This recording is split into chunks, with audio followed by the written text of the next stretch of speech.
नमस्कार, यूपीपीएस पारस के एक नए वीडियो में आपका स्वागत है। पिछले वीडियो में हम लोगों ने घटना साल जुलाई 2026 की जो है उसको कवर करना शुरू किया था। आज हम लोग आगे चलेंगे, लेकिन आगे बढ़ने से पहले मैं बता दूं कि हम लोग यहाँ पर जब घटनासार कवर करेंगे तो हम लोग सभी इंपॉर्टेंट इंफॉर्मेशन जो घटनासार में देके रखी गई हैं, चाहे वो प्राइमरी इंफॉर्मेशन हो, सेकेंडरी इंफॉर्मेशन हो या टर्शरी इंफॉर्मेशन हो, उन सबको कवर करेंगे, जिससे कि एग्जाम में किसी भी तरीके का क्वेश्चन करंट से आए तो हमारा वो कवर हो जाए यहाँ पर। लेकिन हम उन सभी इंफॉर्मेशन को यहाँ पर छोड़ देंगे जो किसी भी तरीके से हमारे एग्जाम के लिए जरूरी नहीं है। ठीक है।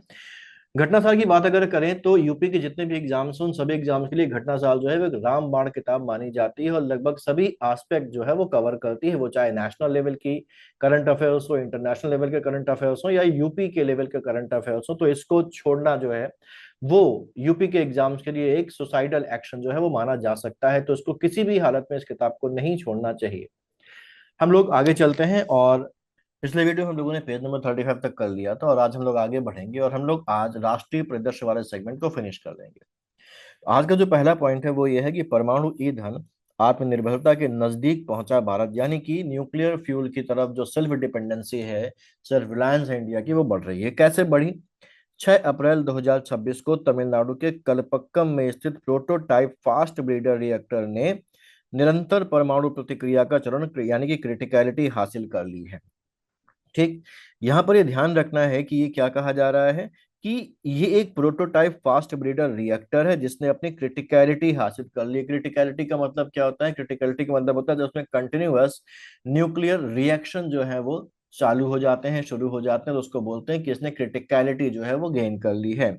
ये जो prototype fast breeder reactor PFBR है, ये कहाँ पर है? तमिलनाडु के कलपक्कम में है। ये हमको ध्यान रखना है। आगे एक लाइन लिखी हुई है कि ये भारत के 3 चरणों वाले परमाणु ऊर्जा कार्यक्रम के दूसरे चरण में एक बड़ी और ऐतिहासिक छलांग है। कुछ बातें यहाँ पर समझनी हमको जरूरी हैं। पहली चीज क्या है? यहाँ पर लिखा हुआ है कि ये कहाँ पर है, ये हमको ध्यान रखना है। और अगली चीज है कि ये प्रोटोटाइप फास्ट ब्रीडर रिएक्टर है। तो यहाँ पर जो टर्म ब्रीडर इस्तेमाल हुआ है, उस टर्म ब्रीडर का मतलब ये होता है, ब्रीडर की अगर हम हिंदी देखें तो ये होता है प्रजनक या संवर्धक। ठीक। कोई भी व्यक्ति जो किसी जानवर को पालता है, किसी पेड़ पौधे को लगाता है, तो उसको हम ब्रीडर बोलते हैं, जो उनकी वंश वृद्धि में मदद करता है। तो ऐसे ही ये जो ब्रीडर रिएक्टर है, ये बेसिकली क्या करता है? ये परमाणु ईंधन ईंधन को उत्पन्न भी करता है, परमाणु ईंधन को जनरेट भी करता है ना। जो नॉर्मल रिएक्टर होते हैं, सामान्य रिएक्टर होते हैं, वो परमाणु ईंधन का इस्तेमाल करके खत्म कर देते हैं। लेकिन ये जो रिएक्टर है, जो ब्रीडर रिएक्टर्स होते हैं, उनकी सबसे बड़ी जो स्पेशलिटी होती है वो ये होती है कि जब ये चेन रिएक्शन में जाते हैं तो जितना ये परमाणु ईंधन यानी कि जो फिसाइल मटेरियल होता है उसकी खपत करते हैं, उससे ज्यादा ये नया जो ईंधन है वो पैदा करते हैं, ब्रीड करते हैं। ठीक।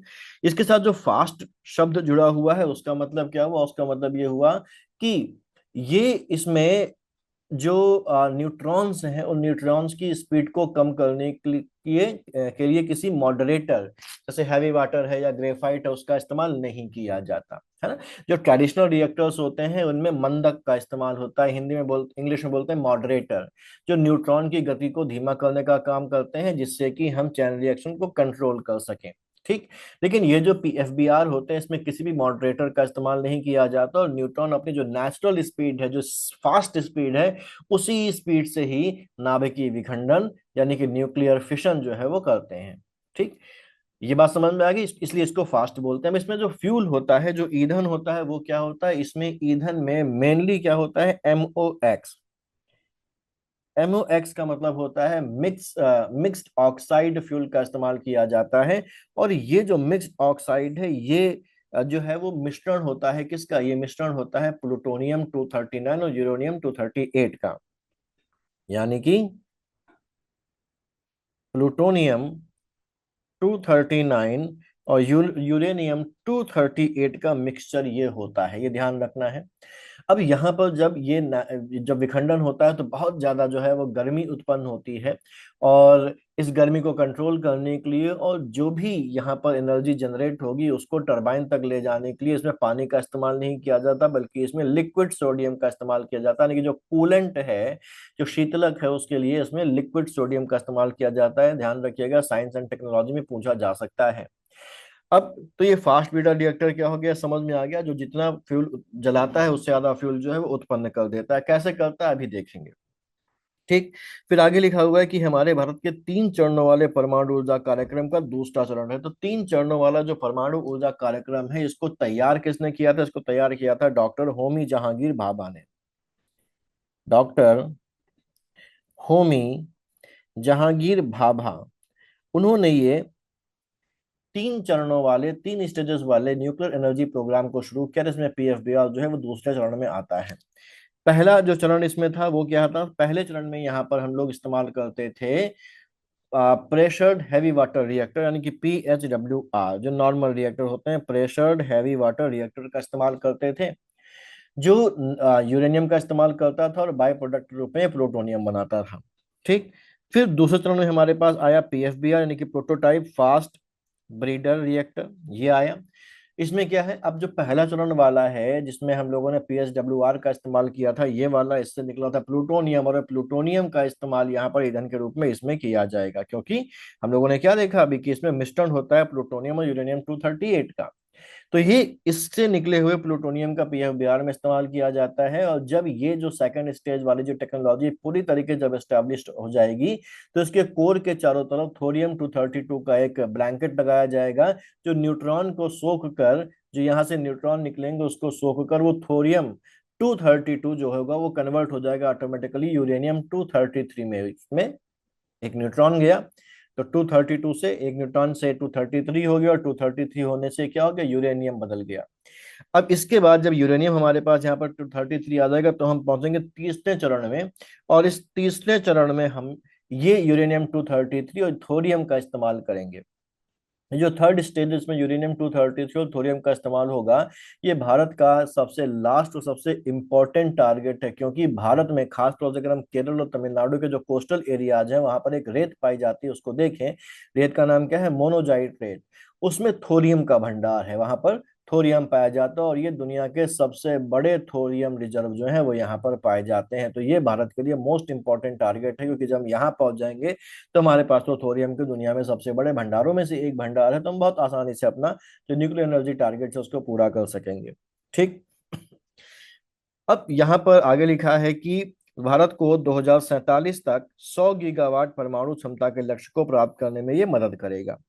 फास्ट ब्रीडर रिएक्टर हम लोगों ने अभी देखा, सारी बातें डिस्कस कर ली, लिखा क्या एक बार उसको भी देख लेते हैं। एक फास्ट ब्रीडर रिएक्टर बिजली पैदा करने के लिए या बिजली पैदा करते समय जितना ईंधन खपत करता है उससे कहीं ईंधन पैदा करता है। देखा हम लोगों ने कौन सा ईंधन की खपत करेगा और कौन सा ईंधन पैदा करेगा, यूरेनियम-233 को पैदा करेगा।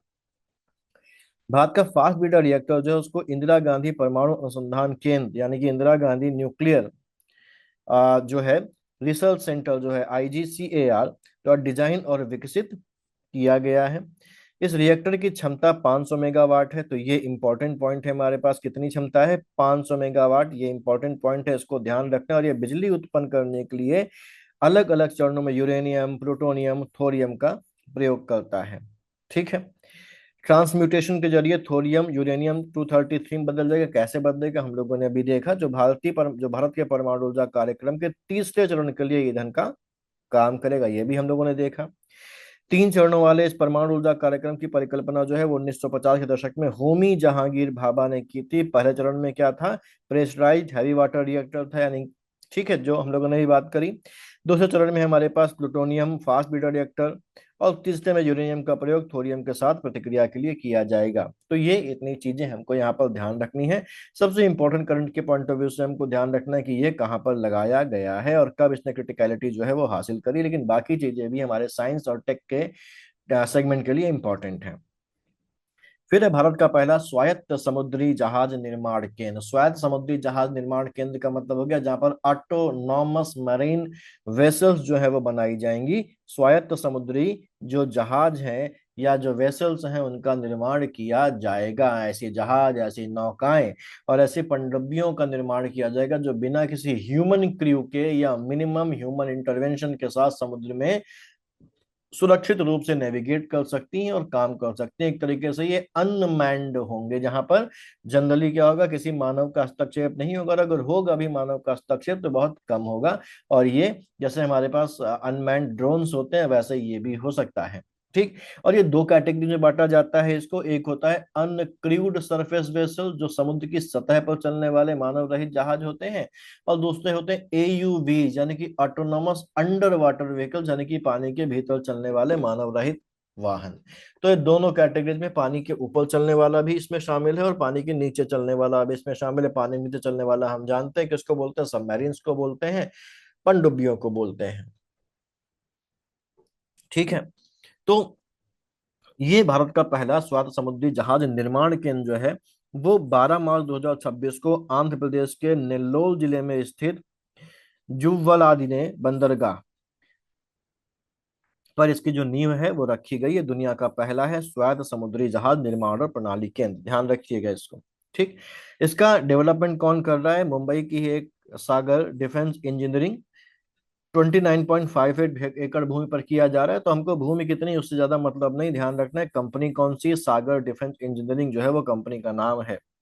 यहाँ पर जहाजों के प्रदर्शन के अनुकरण और डिजाइन को अनुकूलित करने के लिए वर्चुअल प्रतिकृतियों का उपयोग किया जाएगा। वर्चुअल प्रतिकृतियों का मतलब क्या हो गया?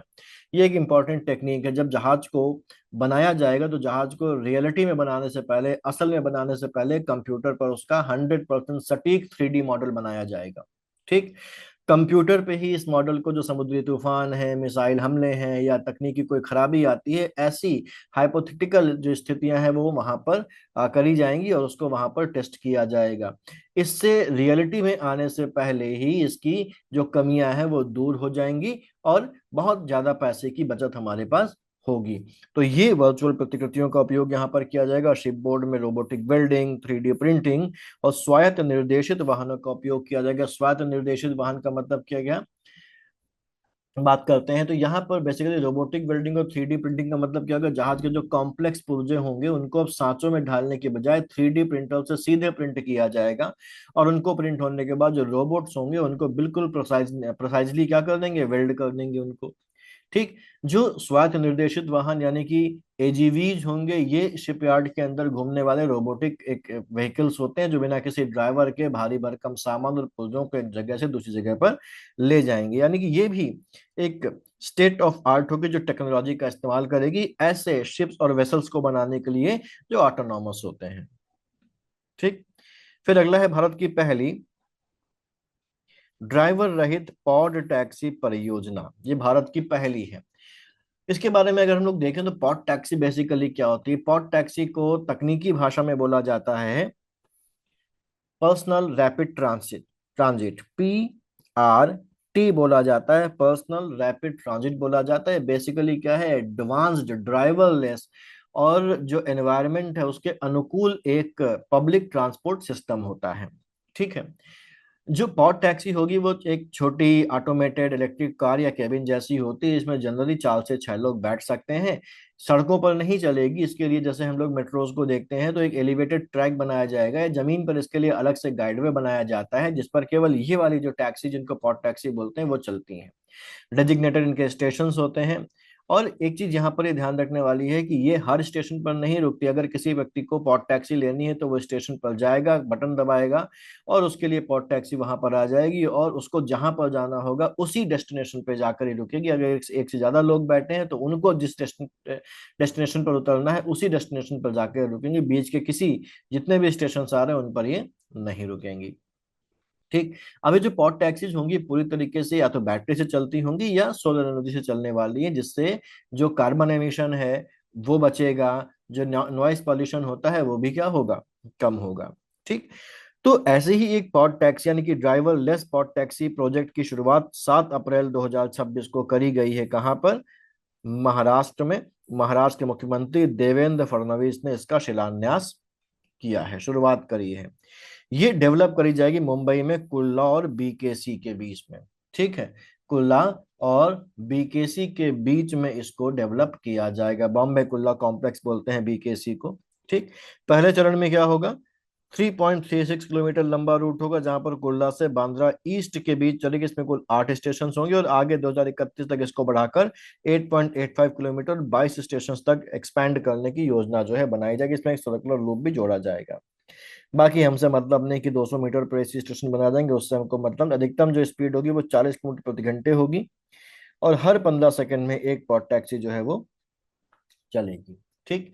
अब यहाँ ये ध्यान रखनी है कि ये मुंबई में कुल्ला और बीकेसी के बीच में तो डेवलप की ही जा रही है, इसके अलावा इंडिया में और कई जगहों पर इनके प्रोजेक्ट जो है वो विचाराधीन है। जैसा कि हम लोग देखें तो उत्तर प्रदेश में जेवर इंटरनेशनल एयरपोर्ट है नोएडा में, वहां से लेके ग्रेटर नोएडा के फिल्म सिटी के बीच में भी ये जो है वो प्रस्तावित है, प्रपोज्ड है।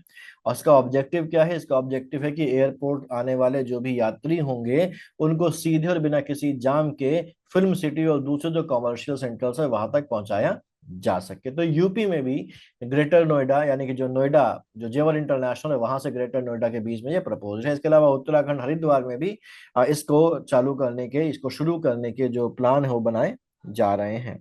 ठीक। फिर आ जाते हैं आगे, केंद्रीय सशस्त्र पुलिस बल सामान्य प्रशासन कानून जो है वो लागू हो गया।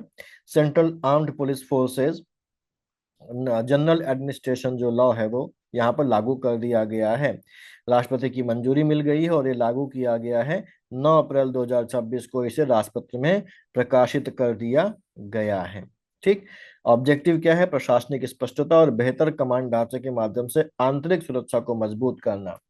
ये जो है कानून, ये बेसिकली जो सेंट्रल आर्म्ड फोर्सेज हैं, सीएपीएफ है, सेंट्रल आर्म्ड पुलिस फोर्सेज है, उसके अंडर आने वाले जो 5 फोर्सेज हैं, वो चाहे केंद्रीय रिजर्व पुलिस फोर्स हो यानी कि सीआरपीएफ हो, बॉर्डर सिक्योरिटी फोर्स यानी कि बीएसएफ है, केंद्रीय औद्योगिक सुरक्षा बल यानी कि सीआईएसएफ है, इंडो तिब्बत सीमा पुलिस यानी कि आईटीबीपी, और एसएसबी सशस्त्र सीमा बल में समूह ए अधिकारियों और अन्य कर्मियों की भर्ती और सेवा शर्तों को नियंत्रित करने वाली एक कॉम्प्रहेंसिव और यूनिफॉर्म सिस्टम को डेवलप करेगा या एस्टैब्लिश करेगा। इसको समझते हैं।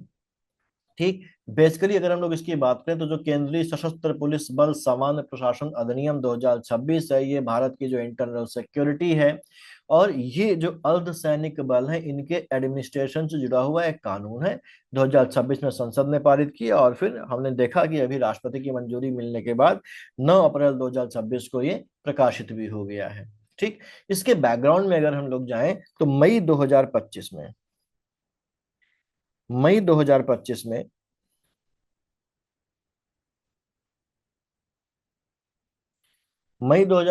में जो सुप्रीम कोर्ट है, सुप्रीम कोर्ट ने सरकार को ये डायरेक्शन दिया था कि 2 सालों के अंदर जो सेंट्रल आर्म्ड पुलिस फोर्सेज होती हैं, सीएपीएफ होते हैं, उसमें डीआईजी और आईजी लेवल के जो आईपीएस ऑफिसर्स हैं उनकी प्रतिनियुक्ति को ग्रेजुअली क्या करें?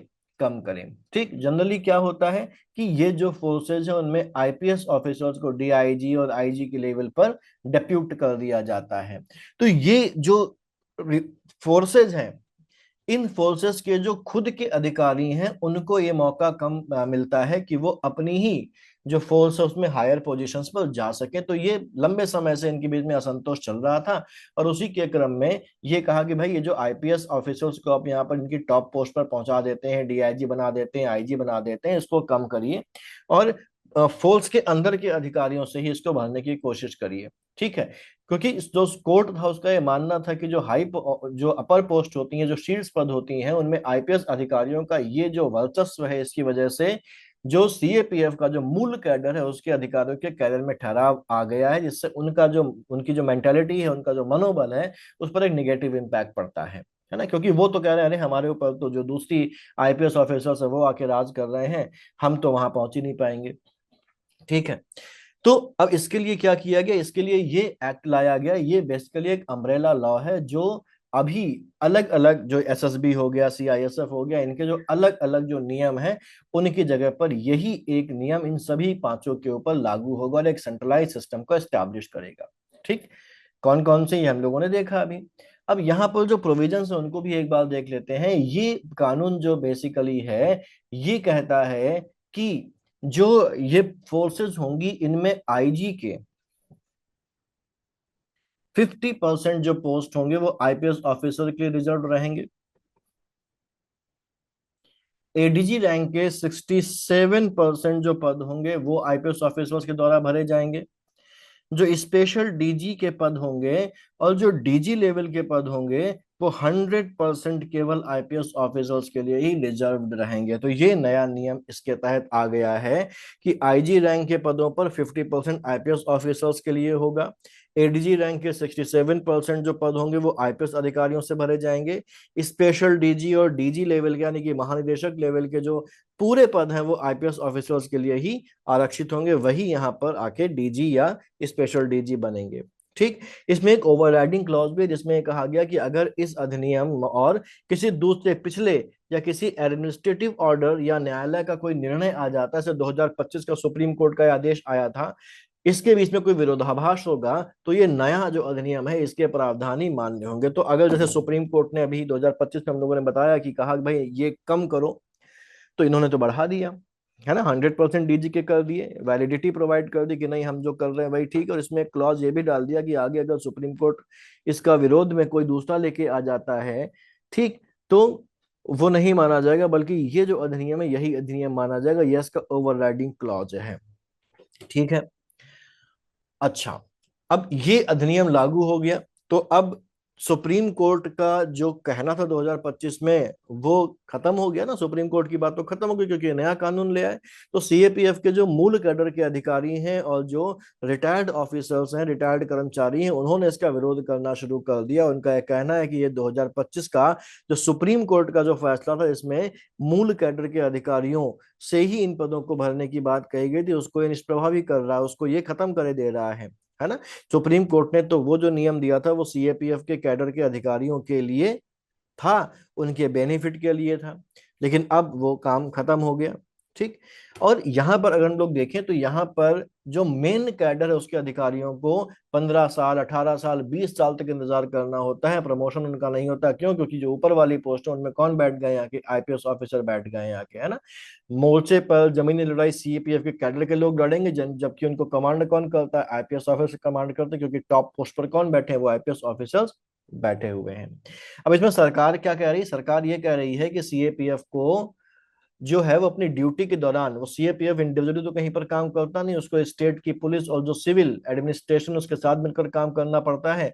तो इनका जो कमान है वो अगर आईएएस या आईपीएस ऑफिसर्स के हाथों में रहेगा तो ये प्रॉपर समन्वय के साथ, कोऑर्डिनेशन के साथ, सिनर्जी के साथ काम कर सकेंगे। तो इसी को मेंटेन करने के लिए कानून जो है लाया गया, ऐसा सरकार कह रही है। ठीक है। अब ये जो कानून है इसको लोकसभा ने 2 अप्रैल को और राज्यसभा ने 3 अप्रैल 2026 को पारित किया था। बाकी ये बातें वही हैं जो मैंने आपको बताया। ठीक है, इसको देख लीजिएगा, ये इंपॉर्टेंट है। जीएस वगैरह जो पीसीएस का उसके लिए भी ये इंपॉर्टेंट है। फिर है, केवल हिंदू, सिख या बौद्ध धर्म के अनुयायी अनुसूचित जाति का यानी कि शेड्यूल्ड कास्ट का दर्जा पाने के पात्र हैं। ये बात सुप्रीम कोर्ट ने कही है मार्च 2026 में एक डिसीजन देते समय। उसने कहा कि शेड्यूल कास्ट का दर्जा केवल हिंदू, सिख और बौद्ध धर्म के अनुयायियों तक ही सीमित है। यानी कि अगर कोई पर्सन ईसाई या किसी दूसरे धर्म में कन्वर्जन करता है, धर्मांतरण करता है, तो संविधान अनुसूचित जाति आदेश 1950 के तहत उसकी जो शेड्यूल कास्ट की एलिजिबिलिटी है वो खत्म हो जाती है, वो शेड्यूल कास्ट नहीं माना जाएगा उसके बाद से। क्यों नहीं माना जाएगा? तो इसको थोड़ा सा समझते हैं हम। अगर अपने संविधान को देखें तो हमारे संविधान का आर्टिकल 341 है। ठीक है, आर्टिकल 341 है। और आर्टिकल 341 जो है वो राष्ट्रपति को शेड्यूल कास्ट की सूची जो है उसको अधिसूचित करने का अधिकार देता है। ठीक। इसी के तहत 1950 में एक आदेश जारी किया गया था जिसका नाम था संविधान अनुसूचित जाति आदेश 1950। संविधान अनुसूचित जाति आदेश 1950 ये वाला जारी किया गया था इसी आर्टिकल 341 के कंटेक्स्ट में। ठीक। इस आदेश में यह कहा गया था कि केवल हिंदू धर्म को मानने वाले व्यक्ति को ही अनुसूचित जाति का सदस्य माना जा सकता है। क्या कहा गया था? कि केवल हिंदू धर्म को मानने वाले व्यक्ति को ही अनुसूचित जाति का सदस्य माना जा सकता है। बाद में 1956 में एक अमेंडमेंट हुआ और 1956 में जो अमेंडमेंट हुआ उसमें कहा गया कि भाई सिख धर्म के जो लोग हैं उनको भी उनके लोगों को भी अनुसूचित जाति का माना जा सकता है। तो सिख को ऐड कर दिया गया 1956 में। 1990 में एक और अमेंडमेंट हुआ और उसमें जो बुद्धिस्ट हैं, जो नव बौद्ध हैं, जो बुद्धिज्म में कन्वर्ट हो रहे हैं, उनके लोगों को भी ये कहा गया कि वो भी शेड्यूल कास्ट का दर्जा पा सकते हैं। ठीक। लेकिन यहां पर अगर हम लोग देखें तो जो कोर्ट है और जो सरकार है उसका लॉजिक ये रहा है कि जो अनटचेबिलिटी है और जो कास्ट सिस्टम है ये मेनली जो है, और हिस्टोरिकली भी हिंदू समाज और हिंदू समाज से निकली हुई जो ब्रांचें हैं, जैसे सिखिज्म हो गया, बुद्धिज्म हो गया, वहां की ये कुप्रथाएं हैं। ठीक। वो ये कहते हैं कि जो इस्लाम और ईसाई धर्म है वो बेसिकली क्या है, वो इगैलिटेरियन यानी कि समतावादी धर्म माना जाता है, और उनके जो मूल ग्रंथ है वो जाति व्यवस्था या छुआछूत वगैरह को जो है वो मान्यता देते ही नहीं है। इसलिए माना गया कि अगर हिंदू धर्म का कोई व्यक्ति जो हिंदू धर्म में शेड्यूल कास्ट है, वो अगर ईसाई धर्म में कन्वर्ट हो जाता है तो ईसाई धर्म में तो शेड्यूल कास्ट का कोई कंसेप्ट ही नहीं है, इस्लाम धर्म में तो शेड्यूल कास्ट का कोई कंसेप्ट ही नहीं है, तो हिंदू धर्म में वो शेड्यूल कास्ट का जो बेनिफिट ले रहा था वो अब बेनिफिट उसको वहां पर नहीं मिलेंगे। लेकिन जो लोग यहाँ से कन्वर्ट होकर जा रहे थे ईसाई धर्म में या जो मुस्लिम धर्म में जा रहे थे, वो ये चाहते थे कि उनको शेड्यूल कास्ट जैसा दर्जा हिंदू धर्म में मिलता रहा है वैसे ही यहाँ भी मिलता रहे, और इस मामले में वो लगातार जो है वो केसेस करते रहते थे। ठीक।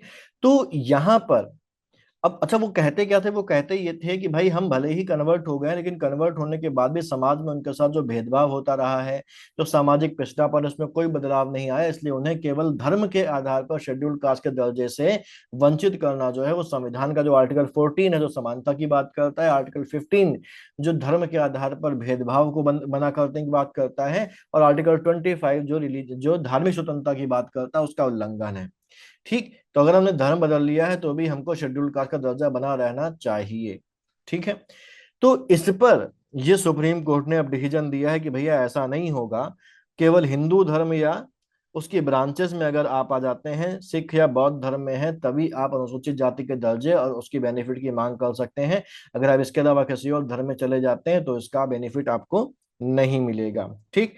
न्यायमूर्ति पी के मिश्रा और न्यायमूर्ति मनमोहन जी की पीठ ने ये कहा है, और कहा है कि ये जो प्रोविजन है बाध्यकारी और इसमें जन्म के आधार पर किसी प्रकार की व्याख्या की गुंजाइश नहीं है। ठीक है। क्लियर। तो ये जो मैंने बताया वो नीचे भी यहाँ पर लिखा हुआ है, इसको ध्यान रखिएगा। अच्छा, यहाँ पर एक चीज और ध्यान रखिए, कुछ चीजें इसी के कंटेक्स्ट में जब ये सब बातें चल रही थी तो 2007 में एक कमीशन बनाया गया था, इसका नाम था रंगनाथ मिश्रा आयोग। क्या नाम था? रंगनाथ मिश्रा आयोग।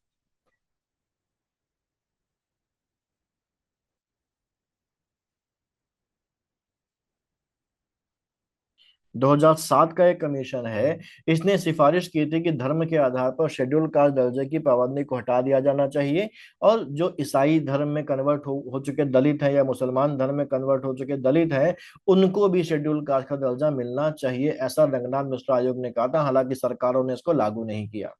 फिर एक और आयोग हमारे पास बाद में बनता है, इसका नाम है के जी बालकृष्ण कमीशन।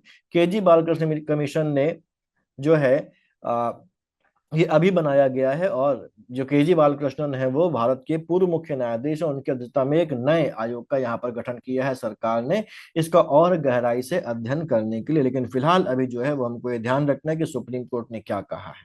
ठीक। फिर है कोच्चि स्थित भवसागर रेफरल केंद्र को राष्ट्रीय भंडार की मान्यता दे दी गई है। यहाँ पर हमें देखना है कि भवसागर रेफरल केंद्र है जो कि कहाँ पर है, कोच्चि में, और उसको मान्यता किस चीज की मिली है? राष्ट्रीय भंडार की मान्यता मिली है। अब राष्ट्रीय भंडार का मान्यता का मतलब क्या हो गया? तो यहाँ जब किसी भी साइंटिफिक सेंटर को, किसी भी वैज्ञानिक केंद्र को राष्ट्रीय भंडार का दर्जा दिया जाता है, तो वो जो सेंटर होता है, वैज्ञानिक केंद्र होता है, वो पूरे देश के लिए एक ऑफिशियल डेटाबेस और कलेक्शन सेंटर बन जाता है। ठीक। तो ये क्या बन गया? एक ऑफिशियल डेटाबेस बन गया है और कलेक्शन सेंटर बन गया है। ठीक। इसका मतलब क्या है? इसका मतलब ये है कि अब देश भर के जो वैज्ञानिक होंगे, जो समुद्र से संबंधित वैज्ञानिक होंगे, जो रिसर्चर्स होंगे, वो गहरे समुद्र से जो नए जीव हैं, जो वनस्पतियां हैं, जो माइक्रोब्स हैं, उनकी जब भी खोज करेंगे तो उसके प्रमाणित नमूने, जो टाइप स्पेसिमेंस होंगे, उनके कंटेक्स्ट के लिए इसी भवसागर केंद्र में उनको सुरक्षित रखा जाएगा, है ना। जैसे किसी कोई नई किताब पब्लिश हुई है तो उस नई पब्लिश किताब की एक जो कॉपी होती है वो नेशनल जो लाइब्रेरी है उसमें सुरक्षित रख ली जाती है, वैसे ही उसका भी एक नमूना अब यहाँ पर भवसागर केंद्र में सुरक्षित रखा जाएगा। तो इससे एक डेटाबेस बनता जाएगा, कलेक्शन सेंटर बनता जाएगा, जिसका इस्तेमाल जो दूसरे लोग हैं वो कर सकेंगे। ठीक। तो भारत ने समुद्री संरक्षण और अनुसंधान को मजबूत बनाने के लिए कोच्चि स्थित भवसागर रेफरल केंद्र को गहरे समुद्र के जीवों के लिए नेशनल डिपॉजिटरी यानी कि राष्ट्रीय भंडार के रूप में मान्यता दे दी है। ठीक। समुद्री जीवित संसाधन और पारिस्थितिकी केंद्र द्वारा विकसित यह सुविधा पृथ्वी विज्ञान मंत्रालय के अधीन कार्य करती है और उसका ऑब्जेक्टिव क्या है? ऑब्जेक्टिव है समुद्री जैव विविधता का संरक्षण यानी कि जो मराइन बायोडायवर्सिटी है उसका कंजर्वेशन, वैज्ञानिक अध्ययन साइंटिफिक स्टडी और ब्लू इकोनॉमी को बढ़ावा देना। ठीक। ये जो दर्जा इसको दिया है, ये दिया है पर्यावरण वन और जलवायु परिवर्तन मंत्रालय ने, और जैविक विविधता अधिनियम 2002 के तहत ये दर्जा दिया गया, जिससे राष्ट्रीय स्तर का वैज्ञानिक भंडार बन गया है। यहाँ पर पहले से 3,500 से ज्यादा क्लासिफाइड वर्गीकृत समुद्री नमूने मौजूद हैं, जिनमें ये चीजें शामिल हैं, इनसे हमको मतलब नहीं है। ठीक है। इसकी जो जिम्मेदारी है उसमें जैविक नमूनों और डीएनए डेटा का सुरक्षित संरक्षण, नई प्रजातियों का संरक्षण और वर्गीकरण अनुसंधान को बढ़ावा देना भी शामिल है। ठीक, बस इसमें इतना ध्यान रखना है। आगे चलते हैं।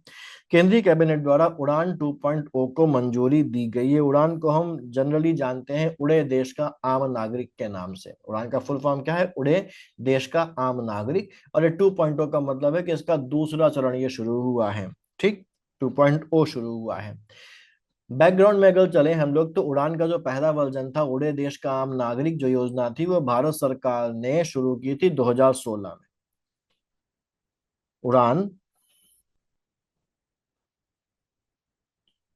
ये शुरू की गई थी 2016 में, और उसको मिनिस्ट्री ऑफ सिविल एविएशन ने एक रीजनल कनेक्टिविटी स्कीम यानी कि क्षेत्रीय संपर्क योजना के रूप में इसको शुरू किया था। इसका ऑब्जेक्टिव था कि जो टीयर 2 और टीयर 3 शहर हैं, यानी कि छोटे और मीडियम साइज के जो सिटीज हैं, उनके बीच में जो जो एक हवाई संपर्क है, उस संपर्क में सुधार करना और हवाई सफर को आम जनता के लिए किफायती बनाना और आम जनता के लिए सुलभ बनाना, यानी कि कोई भी व्यक्ति हवाई जहाज में उड़ सके। और इस स्कीम के तहत हवाई जहाज किराए की एक मैक्सिमम लिमिट जो है वो तय की गई थी, जिससे आम आदमी भी हवाई यात्रा कर सके। जैसे शुरुआत में कहा गया था कि 500 किलोमीटर या 1 घंटे की उड़ान के लिए 2,500 रुपए जो होगा वो अधिकतम किराया होना चाहिए, ऐसा बताया गया था। अब क्या हुआ है? अब 25 मार्च 2026 को जो सेंट्रल गवर्नमेंट है उसने इसे एक मॉडिफाइड रीजनल एयर कनेक्टिविटी योजना यानी कि उड़ान 2.0 के रूप में यहां पर मंजूरी दे दी है। जो ओरिजिनल उड़ान थी पहली वाली, उसका ऑब्जेक्टिव हम लोगों ने अभी देखा कि टीयर 2 टीयर 3 शहरों को जो हवाई मार्ग है उससे जोड़ना था और किफायती बनाना था। वहीं जो उड़ान 2.0 है, ये उसी मूल योजना का ही एक एडवांस्ड और एक मॉडिफाइड वर्जन है, जिसमें अब इस समय जो चैलेंजेस आ रहे हैं प्लस जो फ्यूचर में क्या जरूरतें हो सकती हैं, उसके हिसाब से उसको और ज्यादा जो कॉम्प्रहेंसिव है और ज्यादा व्यापक है जो बनाया गया है। ठीक। तो 25 मार्च 2026 को केंद्र सरकार ने मॉडिफाइड रीजनल एयर कनेक्टिविटी योजना को मंजूरी प्रदान करी है। उड़ान 2.0 के तहत 100 नए एयरपोर्ट विकसित किए जाएंगे। कितने?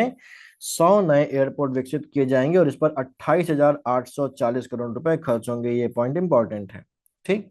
उड़ान 2.0 में 2030-35 के लिए नए पर्यावरण लक्ष्य तय करना और मॉडिफाइड और आसान इमिग्रेशन सिस्टम के लिए IVFRT 3.0 योजना भी जो है वो शामिल है।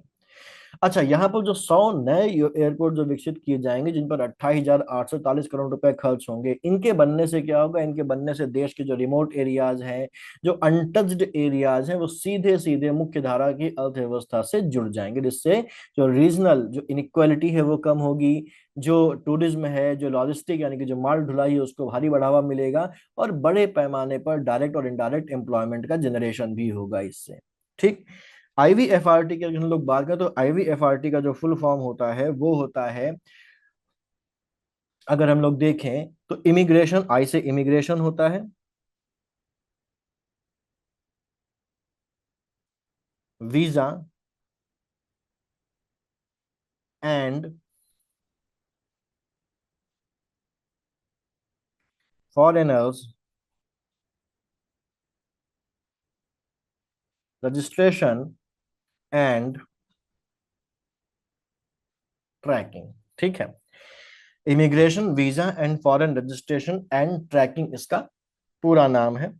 और इसमें जो उड़ान 2.0 है, इसमें IVFRT 3.0 योजना को भी शामिल किया गया है। ठीक। ये बेसिकली क्या है? इसमें जो IVFRT 3.0 है, इसका ऑब्जेक्टिव होता है बायोमेट्रिक्स, आर्टिफिशियल इंटेलिजेंस का यूज करके जो हवाई अड्डे हैं उसमें वीजा और जो इमिग्रेशन का जो प्रोसेस उसको पूरी तरीके से डिजिटल करना, तेज करना और बाधा रहित यानी कि सीमलेस बनाना है। ये बेसिकली क्या करेगा, जब ये चीजें हो जाएंगी, समस्याएं खत्म हो जाएंगी, डिजिटल हो जाएगा, तेज हो जाएगा, सीमलेस हो जाएगा, तो जो इंटरनेशनल टूरिस्ट है उनकी जो भारत में आवाजाही है वो आसान हो जाएगी और ईज ऑफ डूइंग बिजनेस को भी ये हेल्प करेगा, मजबूत करेगा। ठीक। तो कैबिनेट ने इमिग्रेशन, वीजा और विदेशी नागरिक ट्रैकिंग से जुड़ी IVFRT 3.0 योजना को 31 मार्च 2031 तक 5 साल के लिए बढ़ाने को मंजूरी प्रदान करी है। इसके लिए 1800 करोड़ रुपए का बजट रखा गया। इसका इस्तेमाल इमिग्रेशन चेक पोस्ट पर AI टूल्स, आइरिस स्कैनिंग और बायोमेट्रिक ऑथेंटिकेशन के लिए किया जाएगा। ठीक। जो 100 नए एयरपोर्ट बनाए जाएंगे इसके लिए उन एयर ट्रिप्स का इस्तेमाल किया जाएगा जो अब तक प्रयोग में नहीं। इसके अलावा जो हिमालयन स्टेट्स हैं, नॉर्थ ईस्ट और आइलैंड हैं, उनके लिए 200 नए हेलीपैड्स बनाए जाएंगे और इसके लिए 3661 करोड़ रुपए का जो अलॉटमेंट है वो किया गया है, जिससे जो पहाड़ी इलाके हैं, जो दुर्गम इलाके हैं, उनमें भी अच्छी कनेक्टिविटी डेवलप हो सके। नेक्स्ट हमारा, केरल में ड्रैगन फ्लाई प्रजाति लिरियोथेमिस केरलासिस की खोज की गई है। ऐसे क्वेश्चन जनरली नहीं पूछे जाते हैं लेकिन फिर भी यहाँ पर हम लोग देख लेते हैं। ड्रैगन फ्लाई, इसको हिंदी में व्याध पतंग बोलते हैं, इसकी एक नई प्रजाति, एक नई स्पीशीज लिरियोथेमिस केरलासिस की खोज की गई है। कहाँ पर? केरल में की गई है। पहली बार इसको हालांकि 2013 में देखा गया था एर्नाकुलम जिले के वरापेट्टी, लेकिन पिछले 10 साल से इसको एक अलग स्पीशीज नहीं माना जा रहा था, बल्कि इसको लिरियोथेमिस एसिगस्ट्रा स्पीसीज का पार्ट ही माना गया था। ठीक है। अब यहाँ पर अब इसको एक अलग स्पीशीज मानकर इसकी खोज की बात यहाँ पर की जा रही है। ठीक। इतना पर इसमें ध्यान रखना है। फिर बात करते हैं, संसद में ट्रांसजेंडर व्यक्तियों के संरक्षण संशोधन विधेयक पारित किया गया है। ट्रांसजेंडर व्यक्तियों के अधिकारों का संरक्षण संशोधन विधेयक 2026 पारित कर दिया गया है संसद में। राज्यसभा में 25 मार्च को, लोकसभा में 24 मार्च 2026 को ये पारित किया गया। इक्वलिटी की तरफ एक बड़ा कदम है ये। और यहाँ अगर हम लोग देखें तो 30 मार्च 2026 को एक राष्ट्रपति अधिसूचना में कहा गया है कि राष्ट्रपति द्रौपदी मुर्मू ने भी इस विधेयक को अपनी सहमति दे दी। इसमें क्या किया गया है, ट्रांसजेंडर शब्द की परिभाषा को रिडिफाइन करने की बात की गई है और इसके दायरे से जो यौन अभिविन्यास और स्वयं द्वारा बोधित लिंग की पहचान को बाहर रखना है। सरकार ने इसे कार्यान्वयन में स्पष्टता लाने के उद्देश्य से पेश किया था। और यहाँ अगर हम लोग देखें तो ये कह रहा है, जो भी हम लोगों ने ऊपर लिया उसको अगर देखें तो ये कह रहा है कि अलग अलग यौन रुझान और स्वयं द्वारा मानी गई लैंगिक पहचान वाले व्यक्ति इस परिभाषा के अंतर्गत नहीं आएंगे। ठीक। सरकार ने एक संशोधित परिभाषा भी यहाँ पर पेश की है जो आत्म पहचान के बजाय जैविक और सामाजिक सांस्कृतिक पहचान पर आधारित है। तो हम अपने आप को क्या समझते हैं उस पर बेस नहीं, बल्कि आपकी जो जैविक और सामाजिक सांस्कृतिक पहचान होगी उसी को यहाँ पर मान्यता दी गई इस अधिनियम में। ठीक है। विधेयक उन समूह पर ध्यान केंद्रित करता है जिन्हें पारंपरिक रूप से और सामाजिक रूप से मान्यता प्राप्त, जैसे हिजड़ा, किन्नर, अरावनी, जोगता और अंतरलिंगी भिन्नता वाले जो व्यक्ति हैं वो। ठीक है। प्राधिकरण को एक मेडिकल बोर्ड के रूप में परिभाषित किया गया है। इसका नेतृत्व कौन करेगा? वरिष्ठ चिकित्सा अधिकारी। और आवश्यकता पड़ने पर ट्रांसजेंडर पहचान को ये सत्यापित और प्रमाणित भी कर सकते हैं उनका मेडिकल टेस्ट वगैरह करके। फिर है 11वां रायसीना संवाद 2026। ये एक जियोपॉलिटिकल डायलॉग है जिसका जो आयोजन है वो कौन करता है? भारत सरकार का विदेश मंत्रालय। उस साझेदारी में कौन करता है? Observer research foundation. और अभी जो आयोजित किया गया है वो है 11वां रायसीना डायलॉग या संवाद, जो 5 से 7 मार्च 2026 को संपन्न हुआ। इसमें 110 देशों के 2700 प्रतिभागियों ने पार्टिसिपेट किया। इसमें अलग अलग बैकग्राउंड के लोग शामिल थे। राष्ट्रपति अलेक्जेंडर टब जो फिनलैंड के राष्ट्रपति हैं इस सम्मेलन के मुख्य अतिथि थे और उद्घाटन सत्र में प्रमुख वक्ता भी थे। तो ये पॉइंट ध्यान रखना है। थीम इसकी जो थी वो थी संस्कार असर्शन, अकोमोडेशन, एडवांसमेंट, यानी कि संस्कार, अभिकथन, सामंजस्य और उन्नति। ठीक है। यहाँ ये ध्यान रखना है कि ये जो रायसीना जो डायलॉग है इसकी जो शुरुआत हुई है, ये शुरुआत हुई है 2016 से। 2016 से इसकी शुरुआत हुई है। मेनली अगर हम लोग देखें तो 2002 में सिंगापुर में एक डिफेंस सम्मेलन शुरू हुआ था, इसका नाम था शांग्रीला डायलॉग। शांग्रीला डायलॉग जो था वो बेसिकली सिंगापुर में एक होटल था, शांग्रीला होटल, वहां पर इसको आयोजन किया जाता है। तो उस शांग्रीला होटल में इसका आयोजन होने की वजह से उसका नाम पड़ गया शांग्रीला डायलॉग, और उसी की तर्ज में भारत में शुरू किया रायसीना डायलॉग, जो जियो पॉलिटिकल डायलॉग है, जियो पॉलिटिकल सम्मेलन है। ठीक है। हर साल इसको आयोजित किया जाता है, और क्योंकि ये रायसीना हिल्स के इलाके में होता है, रायसीना हिल के वही इलाका है जो भारत सरकार का पावर सेंटर है, जहाँ पर राष्ट्रपति भवन है, विदेश मंत्रालय का मुख्यालय वगैरह है। तो उस रायसीना हिल्स में होने की वजह से उसका नाम क्या पड़ गया है, रायसीना डायलॉग पड़ गया है। उद्घाटन किया प्रधानमंत्री नरेंद्र मोदी ने। ठीक। अब आगे चलते हैं। फिनलैंड के राष्ट्रपति की भारत यात्रा हुई है। फिनलैंड बेसिकली क्या है, फिनलैंड हमारा एक नॉर्दर्न यूरोप का एक नॉर्डिक कंट्री है। इसकी राजधानी क्या है, फिनलैंड की राजधानी हेलसिंकी है, और इसमें बहुत सारी झीलें हैं। तो बहुत सारी झीलों के होने की वजह से फिनलैंड को बोला जाता है लैंड ऑफ 1,000 लेक्स, यानी कि हजार झीलों का देश भी बोला जाता है। इसके एक तरफ स्वीडन है, एक तरफ नॉर्वे है। ठीक है, ये ध्यान रखना। अच्छा, मुझे बताइए कि फिनलैंड के अलावा और कौन कौन से देश नॉर्डिक देशों की कैटेगरी में आते हैं, और इसके साथ ही एक और है स्कैंडिनेवियन कंट्रीज। तो नॉर्डिक देश कौन कौन से हैं, स्कैंडिनेवियन देश कौन कौन से, मुझे आप ये कमेंट में बताइए। ठीक। तो फिनलैंड के राष्ट्रपति जो है वो अलेक्जेंडर स्टब है, और 4 से 7 मार्च 2026 तक भारत की यात्रा पर रहे। रायसीना डायलॉग के उद्घाटन समारोह में मुख्य वक्ता के रूप में हिस्सा लिया, हम लोगों ने भी देखा था। यहाँ एक बात और हुई कि यहाँ पर फिनलैंड और भारत की गहरी व स्थायी मित्रता की पुष्टि की गई, और ये कहा गया कि दोनों देशों का जो बायलैटरल ट्रेड है उसको 2030 तक दुगना किया जाएगा। बायलैटरल ट्रेड को 2030 तक दुगना करने का लक्ष्य निर्धारित किया गया है। भारत फिनलैंड द्विपक्षीय संबंधों का डिजिटलीकरण व स्थिरता में रणनीतिक साझेदारी के स्तर तक ले जाने में सहमति दोनों पक्षों ने व्यक्त करी है। साथ ही साथ अक्टूबर 2026 में भारत में जो वर्ल्ड सर्कुलर इकोनॉमी फोरम होगी उसकी सह मेजबानी के लिए भी दोनों पक्षों में सहमति हुई है कि दोनों लोग इसकी सह मेजबानी करेंगे 2026 में होने वाली वर्ल्ड सर्कुलर इकोनॉमी फोरम की। सर्कुलर इकोनॉमी बेसिकली क्या होता है, तो दो प्रकार की इकोनॉमी यहाँ पर डिसाइड क्लासिफाई करी गई हैं चीजों के इस्तेमाल के आधार पर। जिसमें एक होती है लीनियर इकोनॉमी, यानी कि रेखीय अर्थव्यवस्था, जिसमें चीजों को इस्तेमाल करो, इस्तेमाल करने के बाद जब उनका काम खत्म है तो इनको फेंक दो। टेक मेक डिस्पोज के सिद्धांत पर ये काम करती है। ठीक। इसमें हम प्रकृति से रॉ मटेरियल लेते हैं, उससे प्रोडक्ट्स बनाते हैं, और इस्तेमाल होने के बाद उसको कचरे में फेंक देते हैं। इससे क्या होता है, इससे हमारे रिसोर्सेज बहुत तेजी से खत्म होते हैं, और कचरे में जब उनको फेंका जाता है तो इससे हमारा प्रदूषण भी बढ़ता है। इसके कंट्रास्ट में आती है सर्कुलर इकोनॉमी, यानी कि चक्रीय अर्थव्यवस्था। चक्रीय अर्थव्यवस्था क्लोज्ड लूप सिस्टम होता है, जिसमें चीजों का इस्तेमाल बार बार होता है। अगर चीज की उपयोगिता खत्म हो गई है, उसका जीवन काल समाप्त हो गया, तो उसके बाद भी उसको फेंका नहीं जाता है, बल्कि उसको रिसाइकल किया जाता है, या उसको रिपेयर किया जाता है, और रिपेयर करके या रिफर्बिश करके उसको दोबारा इस्तेमाल में ले आया जाता है, यानी कि रीयूज किया जाता है। तो जो सर्कुलर इकोनॉमी है वो किस पर काम करती है, उसका जो कंसेप्ट है वो है हमारा रेड्यूस,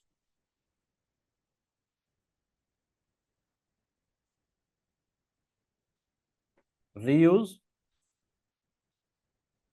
रिसाइकिल। 3 आर के कंसेप्ट पर यह काम करता है। रिड्यूस, रीयूज और रिसाइकिल, इसको बोलते हैं सर्कुलर इकोनॉमी। ठीक है। दोनों देशों के बीच में अगर देखा जाए तो 3 समझौतों पर भी हस्ताक्षर किए गए हैं। ठीक।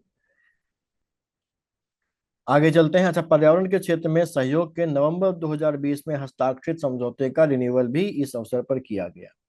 अगला पॉइंट है नवीकरण, यानी कि रिन्यूएबल एनर्जी की जो स्थापित क्षमता है, इंस्टॉल्ड कैपेसिटी, उसमें भारत दुनिया में तीसरे स्थान पर है। ये बात किसने बताई है, ये बात बताई है नवीन एवं नवीकरणीय ऊर्जा एवं उपभोक्ता मामले, खाद्य एवं सार्वजनिक वितरण मंत्री प्रहलाद जोशी ने बताई है। उन्होंने बताया है कि नवीकरणीय ऊर्जा सांख्यिकी 2026 एक पब्लिकेशन है, उसके अनुसार नवीकरणीय ऊर्जा स्थापित क्षमता में भारत दुनिया में तीसरे स्थान पर है, और रैंकिंग में ब्राजील से आगे निकल गया है। ठीक। ये कहा गया कि वित्त वर्ष 2025-26 के दौरान कुल 55.3 गीगावाट की नॉन फॉसिल जो एनर्जी कैपेसिटी है उसमें वृद्धि हुई है। गैर जीवाश्म ऊर्जा क्षमता में वृद्धि हासिल की है 55.3 गीगावाट की। नवीकरणीय ऊर्जा ने देश की कुल 203 गीगावाट बिजली मांग का 51.5% पूरा कर लिया है, ये कहा गया है। 31 मार्च 2026 तक देश में गैर जीवाश्म ईंधन स्रोतों से कुल 283.4 कैपेसिटी जो है वो इंस्टॉल्ड की जा सकी है। फिर 2025-26 तक यानी कि मार्च 26 तक भारत का कुल जो विद्युत उत्पादन है, जो इलेक्ट्रिसिटी जनरेशन है या इलेक्ट्रिसिटी प्रोडक्शन है, वो 1845.921 बुशेल बीयू तक पहुंच गया। यहाँ पर एक ध्यान रखिए, यहाँ पर बीयू जो है इसका मतलब यहाँ पर बुशेल नहीं होगा, इसका मतलब होगा यहाँ पर बिलियन यूनिट्स। ठीक, तो बुशेल यहाँ पर जो है वो गलत टर्म इस्तेमाल किया गया है, बिलियन यूनिट्स होगा। ठीक, बुशेल बेसिकली क्या होता है, जो सूखे एग्रीकल्चरल प्रोडक्ट्स होते हैं उन सूखे एग्रीकल्चरल प्रोडक्ट्स की वॉल्यूम को मापने की एक इंपीरियल और अमेरिकन यूनिट होती है बुशेल। बिजली में नहीं, यहाँ पर बिलियन यूनिट होना चाहिए। ठीक है। अच्छा, कुल उत्पादन में जो गैर जीवाश्म ईंधन है उसकी हिस्सेदारी 2025-26 में 29.2% यानी कि 538.97 बिलियन यूनिट तक पहुंच गई है। ठीक, आगे चलते हैं। भारत ने पेरिस समझौते के लिए अपने राष्ट्रीय स्तर पर निर्धारित जो अंशदान है उसके तहत जो 2030 का जो टारगेट है उससे 5 साल पहले ही जून 2025 में जो नॉन फॉसिल फ्यूल जो सोर्सेज हैं, गैर जीवाश्म ईंधन स्रोत हैं, उनसे अपनी विद्युत स्थापित क्षमता का 50% जो है वो हासिल कर लिया है। ठीक है। और 2030 तक गैर जीवाश्म स्रोतों से 500 गीगावाट स्थापित बिजली क्षमता प्राप्त करने की दिशा में अग्रसर है। अगला यहाँ पर कुछ और डेटा हमको देकर रखा गया, इसमें कहा गया कि 31 मार्च 2026 तक देश में गैर जीवाश्म ईंधन स्रोतों से कुल 283.46 गीगावाट कैपेसिटी जो है वो इंस्टॉल्ड की जा चुकी है, जिसमें 274.68 गीगावाट जो है वो रिन्यूएबल एनर्जी से है। इस रिन्यूएबल एनर्जी में 150.26 गीगावाट सोलर एनर्जी से आ रही है, 56.09 गीगावाट विंड एनर्जी से आ रही है, 11.75 गीगावाट जो है वो बायोमास से आ रही है, और 5.71 जो 17 गीगावाट है वो लघु जल विद्युत से, और 51.41 गीगावाट जो है वो वृहद जल विद्युत से आ रही है। 8.78 जो गीगावाट है वो परमाणु ऊर्जा से आ रही है, नवीकरणीय ऊर्जा का ये जो है ये अलग अलग कैटेगरी में बांट के दिखाया गया कि जो हमारी 274.68 गीगावाट की रिन्यूएबल एनर्जी की कैपेसिटी उसमें अलग अलग चीजों से कितनी कितनी आ रही है, तो ये इंपॉर्टेंट है। अब अगर रैंकिंग देखें तो दुनिया में नंबर 1 पर हमारे पास कौन है, चाइना है, उसके बाद अमेरिका है, और उसके बाद भारत है। चाइना की जो रिन्यूएबल एनर्जी की जो इंस्टॉल्ड कैपेसिटी है गीगावाट में वो 2258.02 गीगावाट है, अमेरिका की 467.92 गीगावाट, और इंडिया जो है वो 250.52 गीगावाट के साथ थर्ड पोजीशन पर है। उसके बाद ब्राजील आता है 228.20 गीगावाट के साथ। ठीक है। अब यहां पर ये कहा जा रहा है 2025-26 में गैर जीवाश्म ऊर्जा उत्पादन क्षमता में जो 55.29 गीगावाट की वृद्धि हुई है वो किसी भी वर्ष में हुई सबसे अधिक वृद्धि है, और इसके पहले सबसे अधिक वृद्धि 2024-25 के दौरान 29.5 गीगावाट थी। ठीक है। सौर ऊर्जा की बात अगर हम लोग करें तो 2025-26 के दौरान 44.61 गीगावाट में से 16.3 गीगावाट का योगदान ये देती है, जिसमें पीएम कुसुम के तहत 7.6 गीगावाट और रूफ टॉप जो सोलर पावर है उससे 8.7 गीगावाट जो है इसमें शामिल है। तो 7.6 पर 8.7 हमारे पास 16.3 हो रहा है। 6.05 गीगावाट विंड पवन ऊर्जा क्षमता स्थापित की गई है 2025-26 के दौरान, जो एक वर्ष में अब तक की सबसे अधिक क्षमता वृद्धि है। पिछले साल केवल 4.15 गीगावाट स्थापित की गई थी। ठीक है। सौर ऊर्जा की स्थापित क्षमता, अच्छा टोटल अगर हम लोग देखें तो टोटल रिन्यूएबल एनर्जी की स्थापित क्षमता 2014 से 3.59 गुना बढ़ गई है। 2014 में रिन्यूएबल एनर्जी की जो इंस्टॉल्ड कैपेसिटी थी वो केवल 76.38 गीगावाट थी, जो मार्च 2026 में बढ़कर 274.68 गीगावाट हो गई, यानी कि इतने सालों में 198.30 गीगावाट का इसमें वृद्धि हुई है। वहीं सौर ऊर्जा की इंस्टॉल्ड कैपेसिटी की बात करें तो 2014 से इसमें 53.28 गुना की वृद्धि हुई है।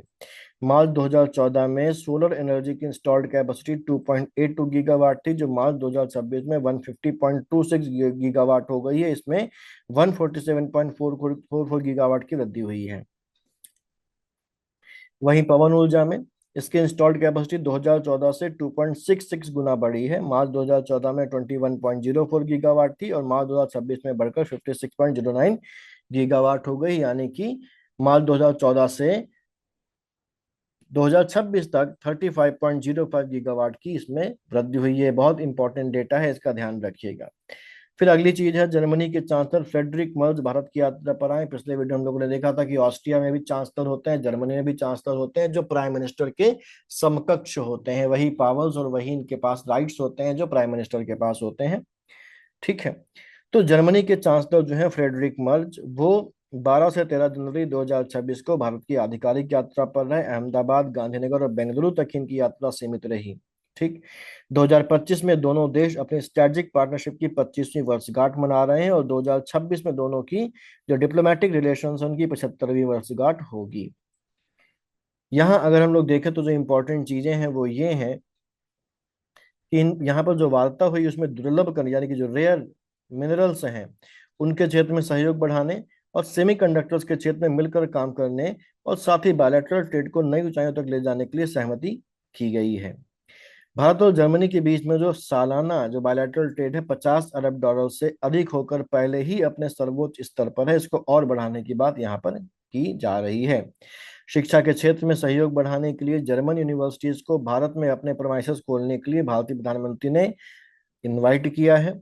भारतीय पासपोर्ट धारकों के लिए जर्मनी से होकर वीजा मुक्त पारगमन की घोषणा जर्मनी की ओर से की गई कि अगर वो जर्मनी से होकर कहीं पर जाना चाहते हैं तो उनको जर्मनी का वीजा लेने की जरूरत नहीं है, वीजा फ्री यहाँ पर उनको पारगमन जो है वो मिलेगा। ठीक है, यहाँ पर दोनों के बीच में 19 अलग अलग समझौतों और समझौता ज्ञापनों पर हस्ताक्षर किए गए हैं, जिनमें 5 बिलियन यूरो का पनडुब्बी सौदा भी शामिल है। जर्मनी की थिसन ग्रुप और मजगांव डॉक के बीच 6 स्टील पनडुब्बियों के लिए समझौता हुआ है। अहमदाबाद में जर्मनी के मानक वाणिज्य दूतावास का उद्घाटन भी यहाँ पर किया गया है। हॉकी के क्षेत्र में भी यहाँ पर सहयोग की बात की गई है दोनों देशों के बीच में। और फिर हमारे पास यूएई के राष्ट्रपति शेख मोहम्मद बिन जायद अल नहयान की भारत यात्रा। तो यूनाइटेड अरब अमीरात यानी कि संयुक्त अरब अमीरात के राष्ट्रपति हैं शेख मोहम्मद बिन जायद, वो 19 जनवरी 2026 को भारत की एक दिन की यात्रा पर थे। ठीक है, दोनों देशों के बीच फरवरी 2022 में एक सी पैनिक कॉम्प्रहेंसिव इकोनॉमिक पार्टनरशिप एग्रीमेंट हुआ था। उसके बाद जो बायलैटरल ट्रेड है 2024-25 में 100 अरब डॉलर तक जो है वो पहुंच गया है। इसका दोनों ने तारीफ करी है।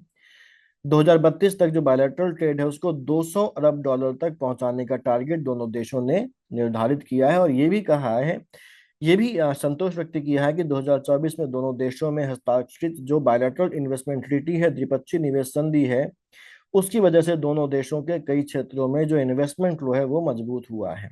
ठीक, अब यहाँ पर यूएई की बात अगर हम लोग करें तो यूनाइटेड अरब अमीरात जो है वो बेसिकली जो हमारे पास अरेबियन पेनिनसुला है, अरेबियन पेनिनसुला में एक ग्रुप है 7 अमीरातों का। ठीक, अमीरात का मतलब क्या होता है? अमीरात बेसिकली वो स्टेट होती है जहां पर किसी अमीर का शासन हो। ठीक, किसी रूलर या मोनार्क का शासन, इसको अमीर बोला जाता है वहां पर। 1971 तक ये जो इलाका था ये ब्रिटेन के कब्जे में था, ब्रिटेन का एक कॉलोनी थी। और 1971 में ब्रिटेन से आजाद होने के बाद यहाँ पर जो 7 अलग अलग अमीरात थी, 7 अलग अलग स्टेट थी, उन्होंने एक ग्रुप बना लिया, आपस में उन्होंने मर्जर कर लिया और उनसे निकल के आया यूनाइटेड अरब अमीरात। ये जो 7 अमीरात हैं ये कौन कौन से हैं? इनमें से एक है अबू धाबी जो इस यूएई की राजधानी है, दूसरा है दुबई, तीसरा है शारजाह, चौथा है अजमान, पांचवा है अल कुवैन, छठा है फुजैरा और सातवां है रस अल खैमा। ये 7 अमीरातों से मिलकर यहाँ पर ये बना है। यूएई का जो राष्ट्रपति है वो कौन होता है? जनरली और ट्रेडिशनली जो अबू धाबी का रूलर होता है वो यहाँ का राष्ट्रपति होता है। और जो दुबई का रूलर है उसको यहाँ का प्रधानमंत्री माना जाता है।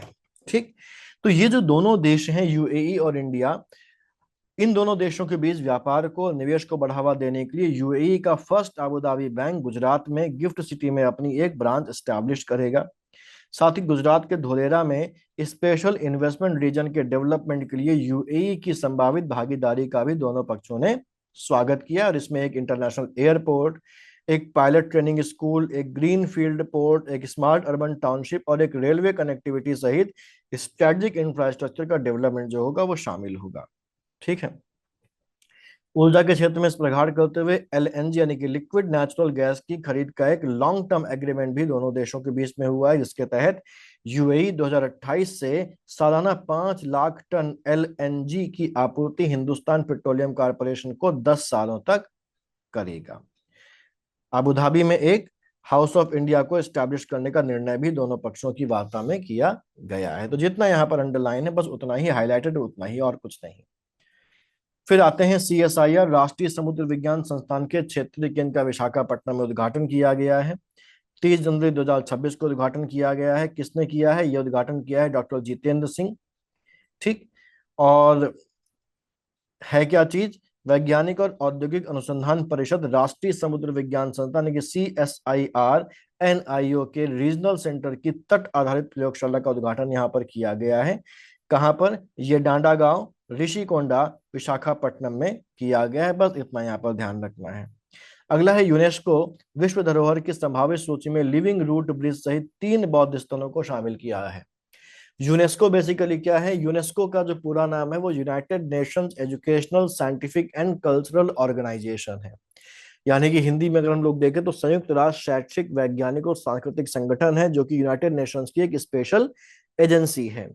सेकेंड वर्ल्ड वॉर में जब बहुत ज्यादा डिस्ट्रक्शन हो जाता है तो दुनिया में एक परमानेंट पीस को एस्टैब्लिश करने के ऑब्जेक्टिव के साथ 16 नवंबर 1945 को यूनेस्को को एस्टैब्लिश किया गया था, जिसका हेड ऑफिस है, जो मुख्यालय है वो फ्रांस के पेरिस में है। ठीक, ये ध्यान रखना है। इसी यूनेस्को की एक सूची है विश्व धरोहर की संभावित सूची। विश्व धरोहर की संभावित सूची बेसिकली क्या होती है? किसी भी देश या जो यूनेस्को की मेंबर कंट्री है उसके द्वारा एक ऐसी लिस्ट तैयार करी जाती है जिसमें वो उसके इंपॉर्टेंट नेचुरल, कल्चरल या मिक्स्ड साइट्स की एक इन्वेंटरी होती है, एक सूची होती है, एक लिस्ट होती है, जिसे वो पर्टिकुलर कंट्री आगे आने वाले समय में वर्ल्ड हेरिटेज साइट के रूप में नॉमिनेट करना चाहता है। तो अगर हम चाहते हैं कि हमारे देश का कोई जो कोई साइट ऐसी है जिसको वर्ल्ड हेरिटेज साइट डिक्लेयर कर दिया जाए, तो वर्ल्ड हेरिटेज साइट डिक्लेयर करने के पहले उसको इस संभावित सूची में शामिल करना होता है। अगर कोई भी साइट इस संभावित सूची में नहीं है तो उसको वर्ल्ड हेरिटेज साइट डिक्लेयर नहीं किया जाएगा। तो पहले संभावित सूची में शामिल किया जाता है और संभावित सूची में शामिल साइट्स में से ही डिक्लेयर किया जाता है वर्ल्ड हेरिटेज साइट्स को। भारत की बात अगर करें तो भारत के 50 से ज्यादा जो साइट्स हैं वो इस जो संभावित सूची है उसमें शामिल है। ठीक है। तो भारत सरकार के प्रस्ताव पर, भारत सरकार के कहने पर यूनेस्को ने मेघालय के लिविंग रूट ब्रिज सहित उड़ीसा के जाजपुर और कटक जिले में रत्नागिरी, उदयगिरी और ललितगिरी जो बौद्ध साइट्स हैं जिनको डायमंड ट्रायंगल कहा जाता है, उसको वर्ल्ड हेरिटेज साइट का दर्जा देने पर विचार के लिए अपनी संभावित सूची में शामिल किया है। ये 3 बौद्ध स्थल को उड़ीसा का डायमंड ट्रायंगल कहा जाता है, जो मौर्योत्तर काल की यानी कि पोस्ट मॉडर्न एरा की भारतीय कला की वास्तुकला और मूर्तिकला की समृद्ध विरासत का प्रतिनिधित्व करता है। ठीक। रत्नागिरी को कीमती रत्नों की पहाड़ी कहा जाता है, उदयगिरी को उगते सूरज की पहाड़ी कहा जाता है और ललितगिरी को लाल पहाड़ी कहा जाता है। ये भगवान बुद्ध और बौद्ध देवताओं की मूर्तियों पाई गई हैं, उनसे संबंधित है। ये लिविंग रूट ब्रिज कहाँ पर है? मेघालय का है और इसको बोला जाता है जिंग किएंग जरी या ल्यू चराई कल्चरल लैंडस्केप कहा जाता है। ठीक है। रबड़ फिग ट्री की जो जड़ें होती हैं उनसे ये लिविंग रूट ब्रिज जो है वो बनाए जाते हैं। फिर आ जाता है ग्रीन यूरिया। भारत का पहला इंडिजिनस यानी कि स्वदेशी ग्रीन यूरिया प्लांट जो है वो आंध्र प्रदेश में लगाया गया है। कौन लगा रहा है? नेशनल थर्मल पावर कारपोरेशन यानी कि एनटीपीसी लिमिटेड की एक सब्सिडरी कंपनी है, एक सहायक कंपनी है, इसका नाम है NTPC green energy limited NGEL। और असागो इंडस्ट्रीज प्राइवेट लिमिटेड, ये आंध्र प्रदेश के विशाखापट्टनम के पास पुडीमाडा का एक जगह है, वहां पर ग्रीन हाइड्रोजन हब में भारत की पहली बड़े पैमाने पर ग्रीन यूरिया प्रोडक्शन फैसिलिटी यानी कि उत्पादन सुविधा को विकसित करने और चालू करने के लिए एक समझौता ज्ञापन पर हस्ताक्षर कर रहे हैं। ठीक है। जो पुडी माडा का ग्रीन हाइड्रोजन हब है, इसको सालाना 2.5 मिलियन टन ग्रीन केमिकल्स यानी कि green methanol, green ammonia, SAF और ग्रीन यूरिया के लिए डिजाइन किया गया है। असागो इंडस्ट्रीज भारत की पहली निजी क्षेत्र की कंपनियों में से एक होगी जो रिन्यूएबल अमोनिया और कैप्चर्ड कार्बन डाइऑक्साइड का इस्तेमाल करके ग्रीन यूरिया का उत्पादन शुरू करेगी। अब यहां हम लोग अगर देखें तो यहाँ पर एक टर्म आया है रिन्यूएबल अमोनिया। रिन्यूएबल अमोनिया क्या होती है? रिन्यूएबल अमोनिया को ही ग्रीन अमोनिया भी कहा जाता है। पारंपरिक रूप से अगर हम लोग देखें तो अमोनिया जो है उसको नेचुरल गैस से बनाया जाता है, लेकिन रिन्यूएबल अमोनिया जो है वो 100% रिन्यूएबल एनर्जी यानी कि सोलर एनर्जी या विंड एनर्जी का इस्तेमाल करके पानी से निकाली गई ग्रीन हाइड्रोजन और हवा से ली गई नाइट्रोजन को मिलाकर बनाया जाता है, जिससे कि ये ग्रीन अमोनिया हो जाता है। दूसरा टर्म हमारे पास कैप्चर्ड कार्बन की बात आई है, कैप्चर्ड कार्बन डाइऑक्साइड की बात आई है। तो यूरिया बनाने के लिए अमोनिया के साथ कार्बन डाइऑक्साइड की जरूरत पड़ती है। यहाँ पर कार्बन कैप्चर टेक्निक का इस्तेमाल किया जा रहा है। इसका मतलब यह है कि जो उद्योगों से यानी कि इंडस्ट्रीज से, फैक्ट्रीज से जो प्रदूषण के रूप में कार्बन डाइऑक्साइड निकलती है उसको एटमॉस्फेयर में जाने के पहले ही कैप्चर कर लिया जाता है, सोख लिया जाता है। और इस सोखी गई कार्बन डाइऑक्साइड का इस्तेमाल यूरिया के निर्माण में कच्चे माल के रूप में किया जाता है। तो इस तरीके से यूरिया को बनाने के लिए जो दोनों चीजें हैं वो दोनों ही ग्रीन सोर्सेस से आ रही हैं, इसलिए जो यूरिया बनकर तैयार होगी वो भी कैसी होगी? वो भी ग्रीन यूरिया होगी। यहाँ पर इस समझौते के तहत एनजीईएल क्लीन फीड स्टॉक का उपयोग करके असागो इंडस्ट्रीज की 1000 टन प्रतिदिन ग्रीन यूरिया निर्माण सुविधा विकसित होगी। और ऑब्जेक्टिव क्या है? 35 से 40 मिलियन टन की वार्षिक खपत में से भारत के 8-10 मिलियन टन यूरिया आयात को कम करना है, क्योंकि इंडिया जो है वो जनरली यूरिया को क्या करता है? इंपोर्ट करता है। ठीक, तो अब यहाँ पर इससे उम्मीद की जा रही है कि 8 से 10 मिलियन टन का प्रोडक्शन यहाँ पर होगा, जिससे कि 8 से 10 मिलियन टन तक हमारा जो इंपोर्ट है, जो आयात है, वो कम हो सकेगा। इससे विदेशी मुद्रा की भी बचत होगी और एक सप्लाई चेन पर जो डिपेंडेंसी है वो भी क्या हो जाएगी? कम हो जाएगी। ठीक, फिर आता है सुप्रीम कोर्ट ने पीरियड हेल्थ को फंडामेंटल राइट घोषित किया है। ये घोषित किया है 20 जनवरी 2026 को डॉक्टर जया ठाकुर वर्सेस भारत सरकार यानी कि यूनियन ऑफ इंडिया और अन्य 2026 के मामले में। ये कहा गया है कि ये जो है वो अनुच्छेद 21 के तहत जीवन और गरिमा के अधिकार के तहत एक मौलिक अधिकार, एक फंडामेंटल राइट है। इसने सभी स्कूलों में फ्री सैनिटरी पैड, जेंडर के हिसाब से अलग अलग टॉयलेट और हाइजीन की सुविधा देने का आदेश भी यहाँ पर दिया है सुप्रीम कोर्ट ने। और ये कहा है कि अगर इसका पालन नहीं किया जाएगा तो सख्त कार्यवाही जो है वो की जाएगी। बस इतना ही, इसमें इतना ही। फिर एक कॉम्प्रहेंसिव बर्ड एटलस जारी करने वाला गोवा दूसरा राज्य। पहला राज्य कौन सा है? पहला है केरल। बर्ड एटलस बेसिकली क्या होता है? किसी भी ज्योग्राफिकल एरिया, फॉर एग्जांपल एक कोई स्टेट है, गोवा की ही बात कर लेते हैं, तो गोवा में पाए जाने वाले जो पक्षी हैं उनकी कौन कौन सी स्पीशीज वहां पर पाई जाती हैं, वहां कौन कौन से इलाके में कौन कौन सी स्पीशीज पाई जाती है, इनका एक डिटेल्ड मैपिंग जिस जो करी जाती है उस मैपिंग को ही बर्ड एटलस कहा जाता है। इसमें केवल जो बर्ड्स हैं उनकी लिस्टिंग नहीं की जाती, बल्कि ये भी बताया जाता है कि कौन कौन से पक्षी इस राज्य में पाए जाते हैं, उनकी कौन कौन सी स्पीशीज पाई जाती हैं और ये स्पीशीज राज्य के किस किस हिस्से में पाई जाती हैं, किस मौसम में पाई जाती हैं, यानी कि इनका डिस्ट्रीब्यूशन क्या है, इनकी जो पॉपुलेशन डेंसिटी है वो क्या है और किस तरीके के हैबिटेट में, किस तरीके के आवास में रहना पसंद करती हैं, जंगल में रहना पसंद करती हैं, वेटलैंड में रहना पसंद करती हैं या शहरी क्षेत्र में रहना पसंद करती हैं। और इस तरीके से गोवा दूसरा ऐसा स्टेट बन गया है जिसने अपने राज्य के पक्षियों के लिए कॉम्प्रहेंसिव एटलस तैयार किया है। इसके पहले अगर हम लोग देखें तो कौन सा था? केरल था। केरल भारत का पहला स्टेट था जिसने स्टेट लेवल का बर्ड एटलस तैयार किया था, और केरल का बर्ड एटलस जो है वो एशिया का सबसे बड़ा बर्ड एटलस माना जाता है। ठीक है, केरल का जो बर्ड एटलस है वो एशिया का सबसे बड़ा बर्ड एटलस माना जाता है, इसको ध्यान रखना है। तमिलनाडु में भारत का पहला मेगा शिप बिल्डिंग क्लस्टर बनाया जाएगा।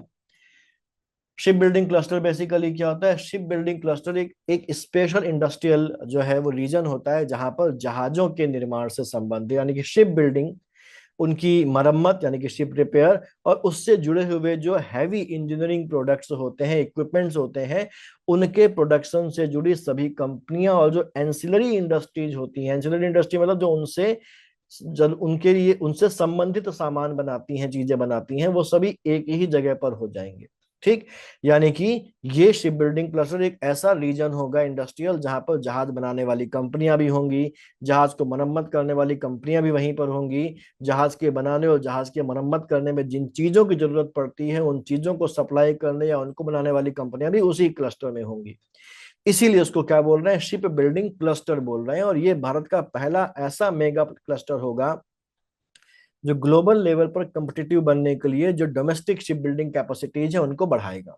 ठीक है, कहाँ पर बनाया जा रहा है और किसके द्वारा बनाया जा रहा है? तो भारत सरकार ने तमिलनाडु सरकार के सहयोग से तमिलनाडु के थुथुकुडी में national ship building and heavy industries park नाम का एक स्पेशल पर्पस व्हीकल की स्थापना की। स्पेशल पर्पस व्हीकल क्या होता है? स्पेशल पर्पस व्हीकल एक ऐसी एजेंसी होती है जिसका गठन केवल एक पर्टिकुलर पर्पस के लिए किया जाता है। तो यहाँ पर जो स्पेशल पर्पस व्हीकल बनाया गया है उसका काम क्या है? वो एक ऐसी एजेंसी जिसका काम केवल क्या होगा? इस national ship building and heavy industries park की स्थापना से संबंधित कामों को देखना इसका काम होगा। ठीक, ये स्पेशल जो पर्पस व्हीकल है थुथुकुडी में भारत का पहला mega ship building cluster develop करेगा, जो वीओ चिदम्बरम पोर्ट अथॉरिटी और Tamil Nadu state industries promotion corporation के बीच में एक ज्वाइंट वेंचर है। ठीक, मिसप्रिंटिंग ज्यादा है, आईवी नहीं होगा, जेवी होगा, ज्वाइंट वेंचर होगा यहाँ पर, जिसमें दोनों की 50% साझेदारी होगी। ठीक, ये पहला ऐसा एसपीवी है जिसका गठन बंदरगाह, जहाजरानी और जलमार्ग मंत्रालय द्वारा केंद्रीय मंत्रिमंडल द्वारा अनुमोदित 19,989 करोड़ रुपए के शिप बिल्डिंग डेवलपमेंट जो स्कीम है उसको लागू करने के दिशा निर्देशों का अंतर्म देने के बाद आया है। ठीक, बस इसमें इतना।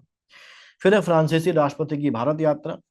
फ्रांस की अगर हम लोग बात करें तो वेस्टर्न यूरोप का एक इंपॉर्टेंट कंट्री है, इसकी राजधानी पेरिस है और ये यूरोप का वेस्टर्न यूरोप का सबसे बड़ा देश है। ध्यान रखने वाली बात है, वेस्टर्न यूरोप का सबसे बड़ा देश है।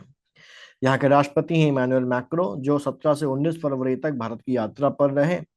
इनकी यात्रा की शुरुआत मुंबई से हुई, जहां पर इन्होंने श्री मोदी के साथ मिलकर Bharat France year of innovation 2026 यानी कि भारत फ्रांस नवाचार वर्ष 2026 का उद्घाटन किया। कहां पर किया? मुंबई में किया। ठीक है, फिर उन्नत साझेदारी व होराइजन 2047 रोड मैप के इम्प्लीमेंटेशन की रेगुलर स्क्रूटनी के लिए भी यहाँ पर सहमति दोनों पक्षों में बनी। फिर इन्होंने कर्नाटक के वेमगल में एक एयरबस H-125 हेलीकॉप्टर की असेंबली लाइन का उद्घाटन किया है वर्चुअल तरीके से। भारत में हैमर मिसाइल बनाने के लिए भारत की बीईएल और फ्रांस की सैफरान के बीच में एक ज्वाइंट वेंचर के लिए भी वार्ता में सहमति हुई है। भारत और फ्रांस के बीच में डबल टैक्स अवॉइडेंस के लिए एग्रीमेंट में अमेंडमेंट करने की सहमति भी बनी और क्रिटिकल मिनरल्स और मेटल्स में म्यूचुअल कोऑपरेशन के लिए भी एक घोषणा पत्र जो है वो जारी किया गया। ये सारे पॉइंट्स इंपॉर्टेंट है और अगर हम देखें तो टोटल 21 समझौते या समझौता ज्ञापनों पर हस्ताक्षर जो है वो किए गए हैं। एक चीज और ध्यान रखने वाली बात है कि एक और सहमति यहाँ पर बनी है कि रक्षा क्षेत्र में सहयोग और संवर्धन के लिए भारत व फ्रांस के सैन्य अधिकारी एक दूसरे एस्टैब्लिशमेंट पर तैयार होकर अनुभव साझा करेंगे। भारत के वहां पर जाएंगे और वहां के यहाँ पर आएंगे। ठीक, समझौतों में अगर हम लोग देखें तो 26 राफेल मरीन विमानों की खरीद, 10 वर्ष के लिए रक्षा सहयोग का नवीनीकरण, महत्वपूर्ण यानी क्रिटिकल मिनरल्स पर जो कोऑपरेशन है, आर्टिफिशियल इंटेलिजेंस पर रिसर्च और एरोनॉटिक्स में स्किल डेवलपमेंट जो है वो शामिल है। साथ ही साथ नई दिल्ली में केंद्रीय स्वास्थ्य एवं परिवार कल्याण मंत्री जेपी नड्डा के साथ मिलकर एम्स में उन्होंने Indo French centre for AI health का उद्घाटन भी किया है। ठीक, 19 फरवरी 2026 को उन्होंने दिल्ली में फ्रांसीसी राष्ट्रपति ने मुख्यतः एआई इम्पैक्ट समिट 2026 में भागीदारी भी की। फिर आते हैं ब्राजील के राष्ट्रपति। ब्राजील के राष्ट्रपति जो है उनका नाम है लुइज इनासियो लूला दा सिल्वा। ठीक, ब्राजील साउथ अमेरिका का एक कंट्री है, इसकी राजधानी ब्राजीलिया है। और अगर हम साउथ का अमेरिका के एक मैप को देखें, साउथ अमेरिका के मैप को देखने पर हमको पता चलता है कि ब्राजील इतना बड़ा देश है कि वो साउथ अमेरिका के लगभग सभी देशों के साथ अपना बॉर्डर शेयर करता है। ठीक है, केवल दो देश ऐसे हैं साउथ अमेरिका कॉन्टिनेंट के जो ब्राजील के साथ बॉर्डर शेयर नहीं करते, जिनमें एक है चिली और दूसरा है इक्वाडोर। बाकी सभी देश इसके साथ बॉर्डर शेयर करते हैं। अमेजन जो रेन फॉरेस्ट है वो भी यहीं पर है और अमेजन जो रिवर बहती है उसका भी एक बड़ा हिस्सा ब्राजील से होते हुए बहता है। ठीक है, हम जानते हैं अमेजन दुनिया की दूसरी सबसे लंबी और वॉल्यूम के हिसाब से सबसे बड़ी नदी है, जो ब्राजील के जो रेन फॉरेस्ट है अमेजन जिनको कहा जाता है उनसे होकर बहती है। खैर, इनकी जो यात्रा रही वो 18 से 22 फरवरी 2026 तक रही, 5 दिन की यात्रा थी और इन्होंने नई दिल्ली में एआई इम्पैक्ट समिट 2026 में हिस्सेदारी करी और द्विपक्षीय संबंधों के बारे में वार्ता भी करी। यहाँ पर अगर हम लोग देखें तो द्विपक्षीय व्यापार को अगले 5 वर्षों में 20 अरब डॉलर और 2030 तक 30 अरब डॉलर से ज्यादा पहुंचाने का लक्ष्य भी यहाँ पर निर्धारित किया गया है। भारत मर्कोसुर व्यापार समझौते के विस्तार से आर्थिक सहयोग सहयोग को और मजबूत होने का विश्वास दोनों पक्षों ने वार्ता में व्यक्त किया। मर्कोसुर व्यापार समझौता क्या, तो मर्कोसुर समझते हैं हम लोग पहले। मर्कोसुर यानी कि MERCOSUR, इसको ये एक ब्लॉक है, ये ट्रेड ब्लॉक है बेसिकली एक, जिसे स्पेनिश में बोला जाता है साउदर्न कॉमन मार्केट, यानी कि दक्षिणी साझा बाजार भी कहा जाता है। साउथ अमेरिका का ये एक इंपॉर्टेंट पॉलिटिकल और इकोनॉमिक ट्रेड गुट है। 1991 में मर्कोसुर की स्थापना की गई थी ट्रीटी ऑफ असेंशियन के साथ। इसमें चार इसके फाउंडिंग मेंबर्स हैं। इसमें एक है अर्जेंटीना, एक है ब्राजील, एक है पैराग्वे और एक है उरुग्वे। और अभी बोलीविया को भी उसके फुल मेंबर के रूप में शामिल कर लिया गया, तो 5 मेंबर हो जाते हैं अब इसके। वेनेजुएला भी इसका पहले मेंबर था। 2012 में वेनेजुएला को पूर्ण मेंबर बनाया गया था, पूर्ण सदस्य बनाया गया था, लेकिन बाद में 2016 में उसको इससे बाहर निकाल दिया गया है। अब भारत और मर्कोसुर के बीच में 2004 में एक प्रेफरेंशियल ट्रेड एग्रीमेंट हुआ था, साइंड हुआ था, जिसमें दोनों ने एक दूसरे के जो कुछ सेलेक्टेड उत्पाद थे उन पर जो टैरिफ था उस पर छूट देने की बात की थी। अब जो ये समझौता जिसकी बात यहाँ पर की जा रही है, इसमें इसी प्रेफरेंशियल ट्रेड एग्रीमेंट को अपग्रेड करना है और ज्यादा इसको बड़ा करना है। ठीक, इसकी बात यहाँ पर हो रही है।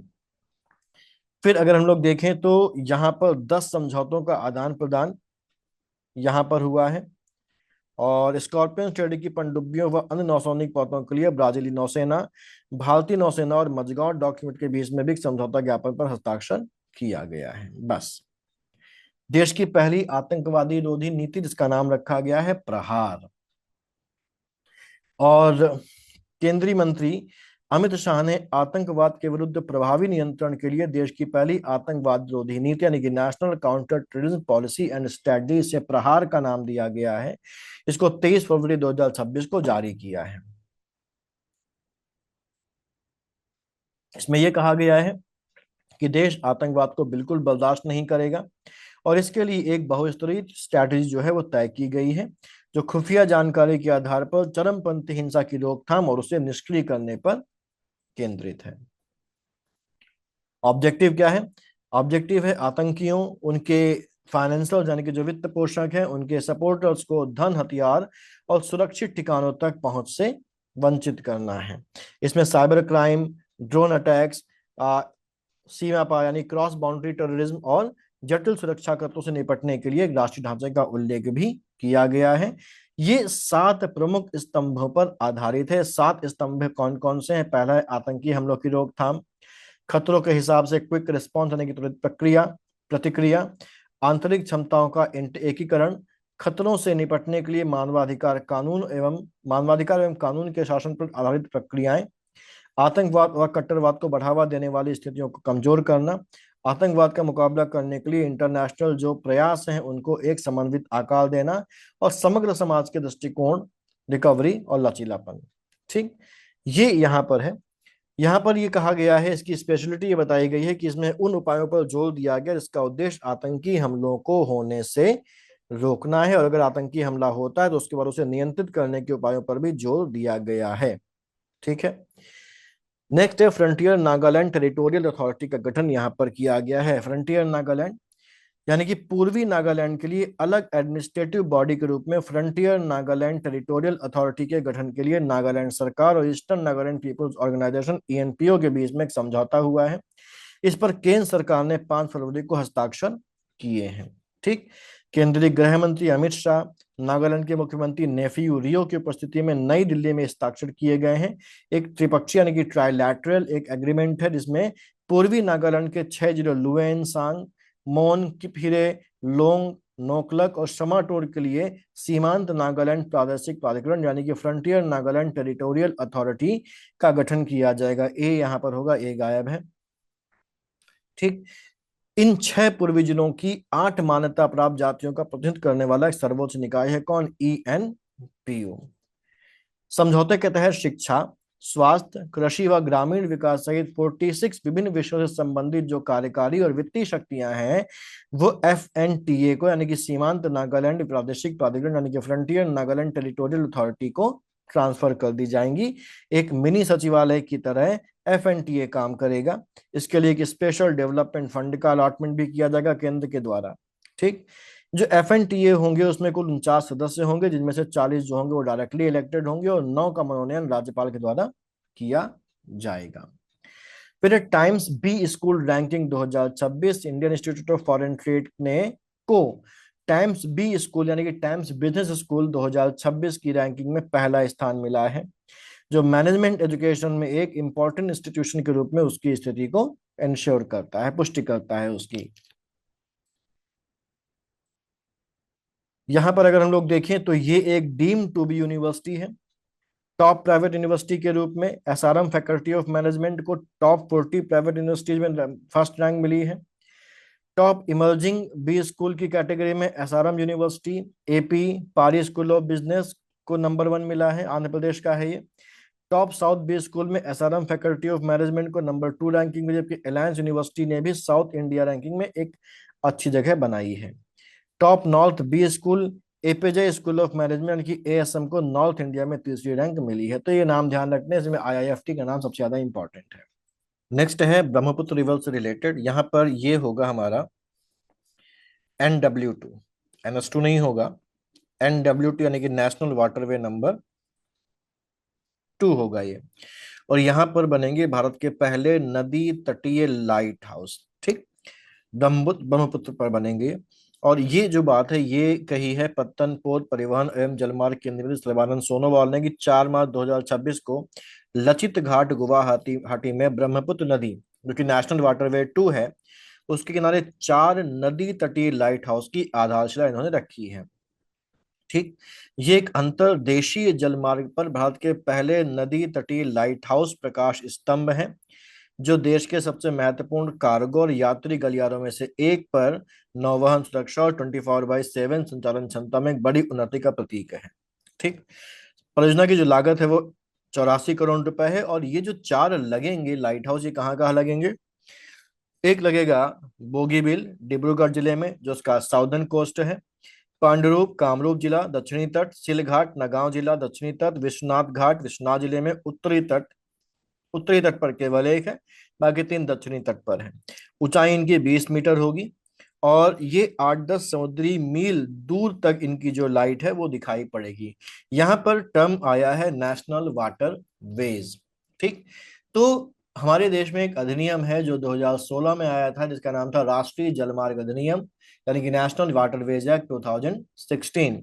इस नेशनल वाटरवेज एक्ट 2016 के तहत 111 जो वाटरवेज थी, 111 जो जल मार्ग थे, उनको नेशनल वाटरवे घोषित किया गया, जिसमें 5 पुराने और 106 नए वाटरवेज शामिल हैं। ये जो वाटरवेज होंगे जिनको नेशनल वाटरवेज अब कहा जाएगा, इनके डेवलपमेंट और इनके जो रखरखाव है इसकी जिम्मेदारी दी गई थी IWAI को। किसको? IWAI का मतलब होता है भारतीय अंतर्देशीय जलमार्ग प्राधिकरण। ठीक है, inland waterways authority of India. स्थापना हुई थी इसकी 1986 में, वाटरवे नेशनल वाटरवे घोषित करने के पहले। हेड ऑफिस इसका नोएडा उत्तर प्रदेश में है। अब वाटरवेज कौन कौन से हैं, तो कुछ इंपॉर्टेंट हम लोग देख लेते हैं। तो जो नेशनल वाटरवे नंबर 1 एग्जाम में पूछा जाता है, ये है हमारे पास गंगा, भागीरथी, हुगली। ठीक, ये प्रयागराज, उत्तर प्रदेश के प्रयागराज से लेके पश्चिम बंगाल के हल्दिया तक ये वाटरवे जो है वो जाता है, नेशनल वाटरवे नंबर 1। सबसे लंबा है, 1620 किलोमीटर लंबा है, सबसे इंपॉर्टेंट नेशनल वाटरवे है। ये उत्तर प्रदेश, बिहार, झारखंड, पश्चिम बंगाल से होकर गुजरता है और इसको वर्ल्ड बैंक की सहायता से जो जलमार्ग विकास परियोजना है JMVP, उसके तहत विकसित किया जा रहा है। नेशनल वाटरवे नंबर 2 में हमारे पास यही ब्रह्मपुत्र आता है, ब्रह्मपुत्र नदी आती है। और ये बेसिकली कहां पर, ध्यान रखिएगा, असम के में सदिया से धुबरी तक फैला हुआ है। असम में सदिया से धुबरी तक फैला हुआ है, 891 किलोमीटर लंबा है। नॉर्थ ईस्ट का एक इंपॉर्टेंट लॉजिस्टिक लाइफलाइन है NW2। NW3 यानी कि नेशनल वाटरवे नंबर 3, ये वेस्ट कोस्ट कनाल है, पश्चिमी तट नहर है, जो केरल में कुट्टापुरम से लेकर कोल्लम तक है, 205 किलोमीटर है। ये पहला ऐसा वाटरवे है भारत का जहाँ 24 घंटे नेविगेशन की फैसिलिटी जो है वो अवेलेबल है। नेशनल वाटरवे नंबर 4 में हमारे पास गोदावरी और कृष्णा रिवर्स आती हैं। काकीनाडा से पुडुचेरी जो जो कैनाल सिस्टम है वो है आंध्र प्रदेश तमिलनाडु पुडुचेरी में ये फैला हुआ है। ठीक, तो इसको ध्यान रखना है। खैर, अगला है भारत के पहले स्वदेशी ग्रीन मेथनॉल संचालित पोत के निर्माण के लिए समझौता हुआ है। यहाँ shipping corporation of India limited ने समझौता किया है मझगांव डॉक शिप बिल्डर के साथ। तारीख याद रखनी जरूरी नहीं है। यह समझौता 3000 DWT यानी कि dead weight tonnage green methanol dual fuel diesel electric platform supply के निर्माण और वितरण के लिए है। यानी कि एक ऐसा प्लेटफॉर्म जो मेथनॉल से भी चलेगा, ग्रीन मेथनॉल से भी चलेगा और डीजल से भी चलेगा। ठीक है, ये भारत में स्वदेशी रूप से बनाया जाने वाला पहला मेथनॉल डुअल फ्यूल जहाज है, यानी कि दो ईंधनों से चलने वाला जहाज है। इस जहाज में एक उन्नत डीजल इलेक्ट्रिक propulsion प्रणाली है जिसे वैकल्पिक ईंधन के रूप में मेथनॉल पर संचालित करने के लिए डिजाइन किया गया है। तो डीजल इलेक्ट्रिक propulsion सिस्टम है, बेसिकली इंजन इसका डीजल से चलता है, लेकिन अल्टरनेटिव ईंधन के रूप में फ्यूल के रूप में मेथनॉल पर भी चलाया जा सकता है। ग्रीन मेथनॉल का जो इस्तेमाल है वो ग्रीन हाउस गैस है, सल्फर डाइऑक्साइड और पर्टिकुलेटेड मैटर का जो प्रोडक्शन होगा, जो निकलेगा, जो एमिशन होगा वो कम हो जाएगा, क्योंकि अगर डीजल जलाएंगे तो ये सब निकलेगा और अगर हम ग्रीन मेथनॉल का इस्तेमाल करेंगे तो ये सब नहीं निकलेगा या कम हो जाएगा। इससे एक क्लीन जो समुद्री संचालन है, मैरीटाइम जो ऑपरेशन है वो बेहतर होगा। ठीक है, बस इसमें इतना ही। आगे चलते हैं। राष्ट्रीय राजमार्गों के किनारे मधुमक्खी गलियारा विकसित करने की घोषणा की गई है। मधुमक्खी गलियारा विकसित करने की घोषणा। तो फरवरी 2026 में भारतीय राष्ट्रीय राजमार्ग प्राधिकरण national highway authority of India ने नेशनल जो हाईवेज हैं उनके किनारे भारत के पहले डेडिकेटेड 20 कॉरिडोर यानी कि मधुमक्खियों के लिए गलियारे को विकसित करने की घोषणा की है। एक कहावत है या एक कोट है जिसमें कहा जाता है कि if the bee disappear off the surface of the globe then man would have only 4 years of life left. ये माना जाता है कि ये अल्बर्ट आइंस्टाइन ने कहा था और ये इसका मतलब ये है कि अगर धरती से मधुमक्खियां गायब हो जाएं तो इंसान केवल 4 साल तक ही धरती धरती पर रहेगा और इंसान भी खत्म हो जाएगा 4 साल के अंदर ही अंदर, क्योंकि पॉलिनेटर्स हैं ये और प्रोडक्शन फसलों वगैरह के उत्पादन में इनकी इंपॉर्टेंस, ऐसा इसको ध्यान में रखते हुए अल्बर्ट आइंस्टाइन ने ये कहा था। तो ये जो पहल है ये क्या कह रही है? राजमार्गों के किनारे केवल सजावटी पौधे लगाने की पुरानी परंपरा से हटकर पारिस्थितिकी और जलवायु के प्रति संवेदनशील नियोजन यानी कि प्लानिंग की ओर एक बड़ा कदम है। ये जो बी कॉरिडोर है ये राष्ट्रीय राजमार्गों के साथ विकसित की जाने वाली परागण अनुकूल यानी कि पॉलिनेशन अनुकूल वनस्पतियों की पट्टियां हैं। इन गलियारों में ऐसे फूलों वाले पेड़ लगाए जाएंगे, ऐसी झाड़ियां और ऐसे पौधे लगाए जाएंगे जो मधुमक्खियों और दूसरे परागणकों के लिए यानी कि पॉलिनेटर्स के लिए साल भर नेक्टर और जो पॉलिनेस हैं वो सुनिश्चित करेंगे। उद्देश्य क्या है? परागण की यानी कि पॉलिनेशन पर बढ़ते पारिस्थितिकी दबाव को कम करना, जो नेक्टर है जिससे वो शहद बनाती हैं उसकी निरंतर उपलब्धता सुनिश्चित करना और टिकाऊ वृक्षारोपण के माध्यम से एग्रीकल्चरल प्रोडक्टिविटी और पारिस्थितिकी संतुलन को मजबूत करना है।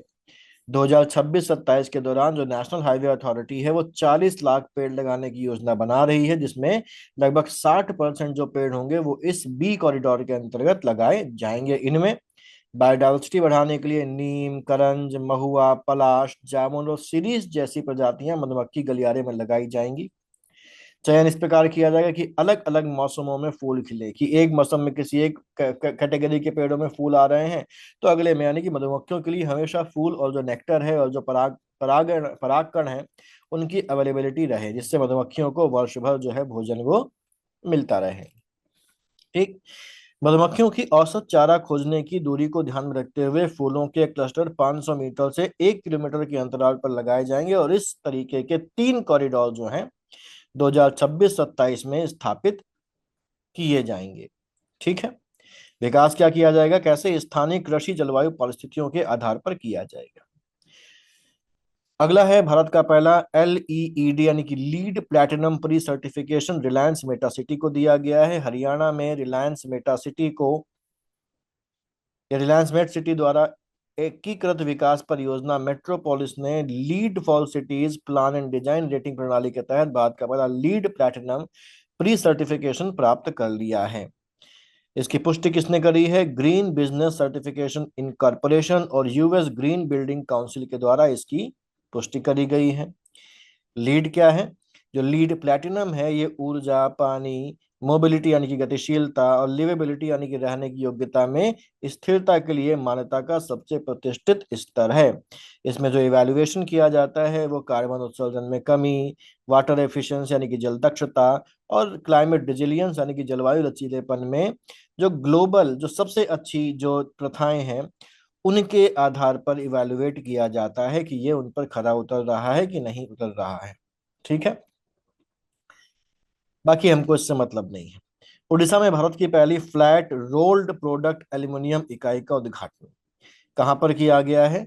संबलपुर जिले के लापांगा स्थित हिंडाल्को इंडस्ट्रीज लिमिटेड के आदित्य एल्यूमिनियम प्लांट में इस फ्लैट रोल्ड प्रोडक्ट यूनिट का उद्घाटन किया गया। क्या करेगी ये अपनी तरह की पहली इकाई है देश की और इसे 5,000 करोड़ रुपए की लागत से तैयार किया गया है। और यहीं पर इसी अवसर पर जो मुख्यमंत्री उन्होंने 834 करोड़ रुपए की बैटरी फॉयल इकाई का उद्घाटन भी किया और एक बड़े स्मेल्टर एक्सपेंशन प्रोजेक्ट का शिलान्यास भी किया है। ठीक है, फिर आगे चलते हैं। चौथी औद्योगिक क्रांति IR 4.0। अब चौथी औद्योगिक क्रांति क्या है, इस पर ये इंपॉर्टेंट है। करंट में तो है ही हमारे पास, इसके अलावा हमारे पास जैसे ऐसे वगैरह जिन पेपर्स में होते हैं उनके लिए भी इंपॉर्टेंट है। चौथी औद्योगिक क्रांति बड़ा हॉट टॉपिक है और अक्सर इस पर ऐसे होने के आने के चांसेस जो है वो बने रहते हैं। तो चौथी औद्योगिक क्रांति, जिसको IR 4 भी कहा जाता है, बेसिकली ये जो नाम दिया है, ये नाम दिया है WEF यानी कि जो विश्व आर्थिक मंच है, WEF के संस्थापक जिनका नाम क्या है? Claus Schwab.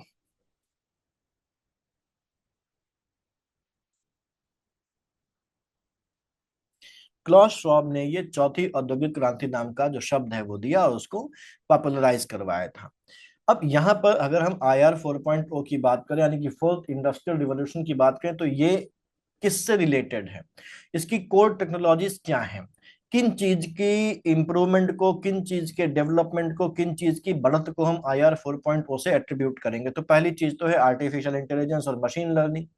ठीक, internet of things, big data analytics, 3D printing, autonomous robots, blockchain और जो ब्लॉकचेन मतलब एक डिसेंट्रलाइज्ड और सुरक्षित डेटा रिकॉर्डिंग प्रणाली को ब्लॉकचेन कहा जाता है। ये सारी चीजें जो है वो IR यानी कि चौथी औद्योगिक क्रांति IR 4.0 के पिलर्स माने जा रहे हैं और ये कहा जा रहा है कि इन चीजों का डेवलपमेंट हो रहा है और होगा इस चौथी औद्योगिक क्रांति में।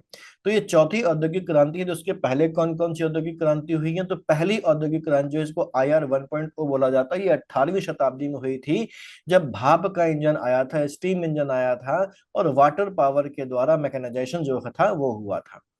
दूसरी जो इंडस्ट्रियल रिवॉल्यूशन है IR 2.0, ये 19वीं और 20वीं शताब्दी में मानी जाती है जब इलेक्ट्रिसिटी का इस्तेमाल शुरू हुआ और इलेक्ट्रिसिटी के इस्तेमाल से बड़े लेवल पर जो है वो मास प्रोडक्शन की शुरुआत हुई। थर्ड इंडस्ट्रियल रिवॉल्यूशन माना जाता है 20वीं शताब्दी के लेटर लास्ट पीरियड में, तब कंप्यूटर आया, इंफॉर्मेशन टेक्नोलॉजी का डेवलपमेंट हुआ और बेसिक जो ऑटोमेशन उसकी शुरुआत हुई। तो ये इसके पहले के तीन इंडस्ट्रियल रिवॉल्यूशंस हैं, किस चीज से संबंधित हैं, कब हुई, ये आपको ध्यान रखना है। और चौथी औद्योगिक क्रांति का आंध्र प्रदेश में नया केंद्र, इसकी बात हो रही है। तो विश्व आर्थिक मंच ने दुनिया भर में 5 नए चौथी औद्योगिक क्रांति केंद्र की घोषणा की, जिनमें से एक भारत के आंध्र प्रदेश में स्थापित किया जाएगा। ठीक, ये जो है वो भारत का तीसरा होगा। भारत में इसके पहले मुंबई और तेलंगाना में स्थापित किए जा चुके हैं, तो मुंबई और तेलंगाना के बाद ये भारत का तीसरा C4IR यानी कि centres for the fourth industrial revolution centre होगा।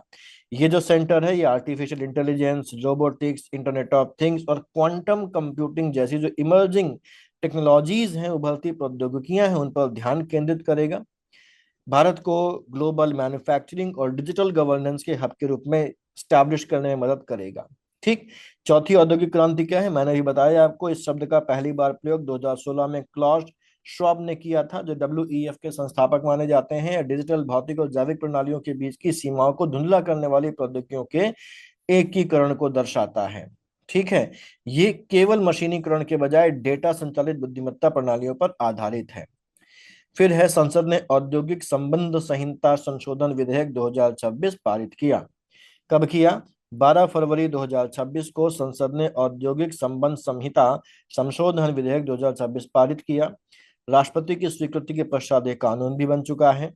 2020 से पहले भारत की जो श्रम कानून व्यवस्था थी, यानी कि लेबर लॉ सिस्टम जो था, वो कई अलग अलग कानूनों में डिवाइडेड था, जिसमें ट्रेड यूनियंस, रोजगार की जो शर्तें हैं, एम्प्लॉयमेंट की जो कंडीशंस हैं, ठीक, औद्योगिक, ये विवाहों नहीं होगा, ये विवादों होगा, औद्योगिक विवादों के निपटान से संबंधित, यानी कि इंडस्ट्रियल डिस्प्यूट्स के सेटलमेंट से रिलेटेड थे। तो अलग अलग कानून थे। इन कानूनों को सरल, समकालीन और प्रभावी बनाने के उद्देश्य से 2020 में औद्योगिक संबंध संहिता जो है वो लागू की गई। ये चार श्रम संहिताओं के व्यापक सुधार पैकेज का महत्वपूर्ण हिस्सा थी, जिनके माध्यम से कई पुराने कानूनों को इंटीग्रेट किया गया, जिनमें प्रमुख रूप से शामिल हैं ट्रेड यूनियन एक्ट, इसको अब खत्म करके इसी में इंटीग्रेट कर दिया, यानी कि ये चार हैं, चार की जगह पर एक ले आया गया है। औद्योगिक रोजगार स्थायी आदेश अधिनियम 1946, औद्योगिक विवाद अधिनियम 1946, ठीक, क्लियर। इन कानूनों का एकीकरण का मुख्य उद्देश्य जो है वो इंडस्ट्रियल रिलेशंस के लिए एक इंटीग्रेटेड और अपडेटेड कानूनी ढांचा तैयार करना है। कंप्लायंस जो प्रोसेस है, अनुपालन की जो प्रक्रिया है, उसको सरल बनाना है और व्यापार करने में सुविधा को बढ़ावा देना है। ठीक, इतना ही यहाँ पर ध्यान रखना है, बाकी से हमको मतलब नहीं है। कुंभलगढ़ वन्यजीव अभयारण्य पारिस्थितिकी रूप से संवेदनशील क्षेत्र घोषित, यानी कि इकोलॉजिकली सेंसिटिव जोन घोषित कर दिया गया है। शॉर्ट में बोलते हैं इको सेंसिटिव जोन, ईएसजेड घोषित कर दिया गया है। किसने किया है? जाहिर सी बात है, केंद्रीय पर्यावरण, वन और जलवायु परिवर्तन मंत्रालय ही करेगा इसको। ये कहाँ पर है? राजस्थान की अरावली पर्वत श्रृंखला में स्थित है ये कुंभलगढ़ वन्यजीव अभयारण्य, और इसके आसपास के 0 से 1 किलोमीटर क्षेत्र को इको सेंसिटिव जोन जो है वो घोषित कर दिया गया है। ठीक, जो कुंभलगढ़ वन्यजीव अभयारण्य है, ये राजस्थान के उदयपुर, पाली और राजसमंद जिलों में स्थित है। और जो नया ईएसजेड क्षेत्र है, ये लगभग 243 स्क्वायर किलोमीटर में फैला हुआ है। अभयारण्य का कुल क्षेत्रफल जो है वो 610 वर्ग किलोमीटर है। ठीक है, चार पहाड़ियां शामिल है अरावली पर्वतमाला की: कुंभलगढ़ पहाड़ी, सादरी पहाड़ी, देसूरी पहाड़ी और बोखड़ा पहाड़ी शामिल है। कुंभलगढ़ वन्यजीव अभयारण्य को 1971 में अभयारण्य जो है वो घोषित किया गया था। अब क्योंकि ये इको सेंसिटिव जोन बन गया है, तो अब यहाँ पर किसी भी प्रकार का कॉमर्शियल जो माइनिंग नहीं होगी, पत्थर तोड़ने के जो काम, क्वेरिंग वगैरह होते हैं, वो भी नहीं होगी, और ना ही पत्थरों को क्रश करने की कोई भी यहाँ पर जो यूनिट है वो काम करेगी। ठीक, यहाँ पर पर्यावरण को नुकसान पहुंचाने वाले नए उद्योगों और ईंट भट्टों की स्थापना पर ही पूरी तरीके से प्रतिबंध लगा दिया गया, इससे कि जो वायु और मृदा की गुणवत्ता जो है वो बनी रहे। यहाँ पर पर्यटन के नियंत्रित विस्तार को रोकने के लिए वन्यजीव अभयारण्य की सीमा से 1 किलोमीटर के दायरे में नए होटल और रिसोर्ट भी नहीं बनाए जा सकेंगे। साथ ही प्राकृतिक जलधाराओं और जैव विविधता को बचाने के लिए बड़ी जो जल विद्युत परियोजनाएं हैं, उनके निर्माण को भी यहाँ पर प्रतिबंधित कर दिया गया है। फिर अगला है हमारा, भारत में रामसर आर्द्रभूमि यानी कि रामसर वेटलैंड की संख्या 100 पहुंच गई है। काम बढ़ता जा रहा है आप लोगों का, आपको 100 याद रखने हैं। 5 जून 2026 को विश्व पर्यावरण दिवस के अवसर पर उत्तर प्रदेश के बलिया स्थित जयप्रकाश नारायण पक्षी अभयारण्य, जिसको सुरहा ताल का नाम भी दिया जाता है, उसको देश का 100वां रामसर स्थल घोषित किया गया। इससे पहले 2026 में उत्तर प्रदेश की अलीगढ़ की शेखा झील पक्षी विहार को 99वां रामसर स्थल बनाया गया था। ठीक, सुरहाताल और शेखा झील से पहले 31 जनवरी 2026 को भारत सरकार ने विश्व आर्द्र भूमि दिवस 2 फरवरी से पहले दो नए स्थलों को रामसर सूची में शामिल करने की घोषणा की थी। तो 98 हुए थे, फिर शेखा झील हो गई, वो 99वीं हो गई, और जो जयप्रकाश नारायण पक्षी अभयारण्य सुरहाताल है, वो 100वां रामसर स्थल जो है वो हो गया। ठीक है, ये ध्यान रखना है। ठीक, यहाँ पर नाम दिए हैं तो इनकी जगह केवल देख लें। छारी ढांड, ये कच्छ जिले की पहली और गुजरात की 5वीं रामसर आर्द्रभूमि है, जो बन्नी घास के मैदानों के किनारे स्थित है।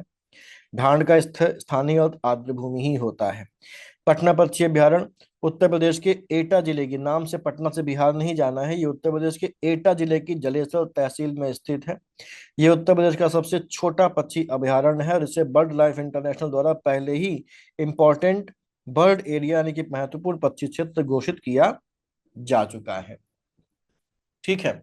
रामसर आर्द्र भूमि की बात करें तो ये वेटलैंड्स होती हैं, नम भूमियां होती हैं, जिन्हें रामसर कन्वेंशन के तहत इंटरनेशनल इंपॉर्टेंस की वेटलैंड्स का दर्जा दिया जाता है। ठीक। रामसर कन्वेंशन बेसिकली क्या है, तो रामसर कन्वेंशन एक इंटरनेशनल ट्रीटी है, एक इंटरनेशनल कन्वेंशन है, एक अंतरराष्ट्रीय संधि है, जो वेटलैंड यानी कि आर्द्र भूमियों के कंजर्वेशन यानी कि संरक्षण और उनके वाइज यूज यानी कि विवेकपूर्ण उपयोग के लिए की गई एक संधि है।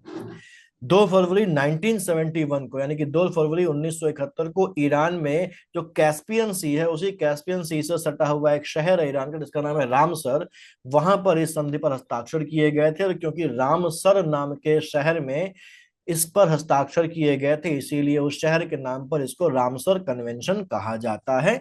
और 2 फरवरी 1971 को ईरान के रामसर शहर में जब हस्ताक्षर हुए थे, तो उसी की याद पर एक इंटरनेशनल डे भी डिक्लेयर कर दिया गया बाद में, जिसका नाम दिया गया वर्ल्ड वेटलैंड्स डे, जो मनाया जाता है हर साल 2 फरवरी को इस संधि की होने की याद में। जो संधि है उस पर हस्ताक्षर तो 1971 में हुए थे, लेकिन ऑफिशियली ये लागू कब से हुई, 1975 से लागू हुई। ठीक।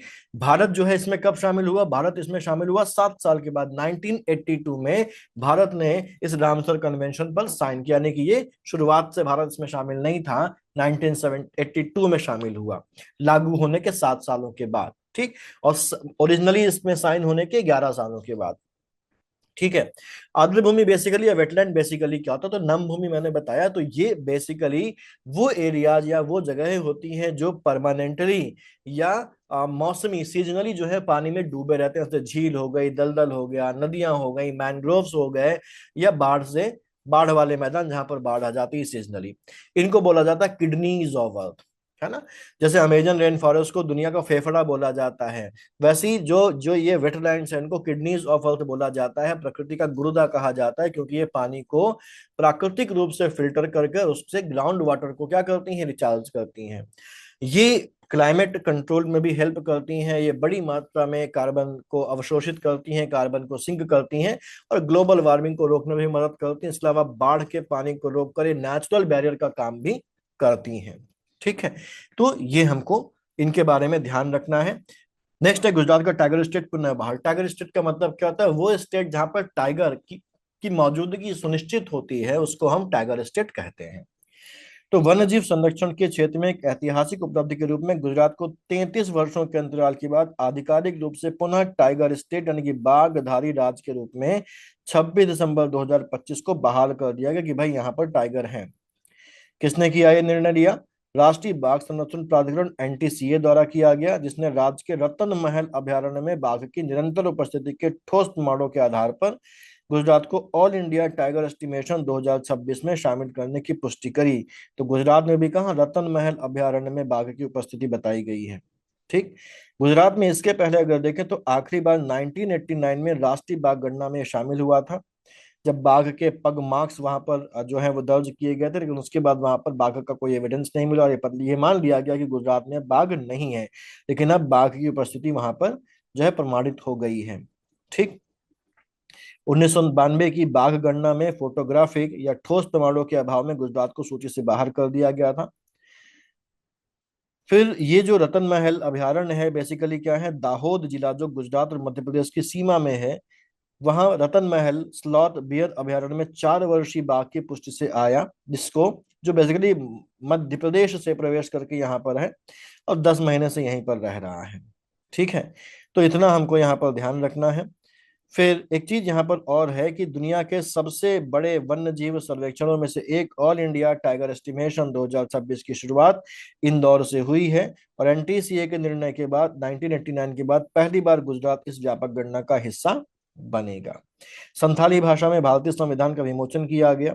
राष्ट्रपति द्रौपदी मुर्मू ने 25 दिसंबर 2025 को ओल चिकी लिपि में प्रकाशित संथाली भाषा के संविधान का विमोचन किया। तो भाषा कौन सी है, भाषा है संथाली, और लिपि कौन सी है, ओल चिकी लिपि है। ठीक। तो ये बेसिकली क्या हो रहा है, अब संथाली भाषी जो नागरिक होंगे वो अपनी मातृभाषा में अपने संवैधानिक अधिकारों को समझ सकेंगे। ठीक। संविधान की 8वीं सूची में भी ये संथाली शामिल है। संथाली भाषा को संविधान के 92वें संशोधन द्वारा जो 2003 में हुआ था, 8वीं अनुसूची में शामिल किया गया और भारत की सबसे प्राचीन जीवित भाषाओं में से एक है। और झारखंड, उड़ीसा, पश्चिम बंगाल और बिहार में बड़ी संख्या में जनजातीय लोगों द्वारा ये बोली जाती है। तो ये हमारा राष्ट्रीय परिदृश्य यहाँ पर खत्म होता है।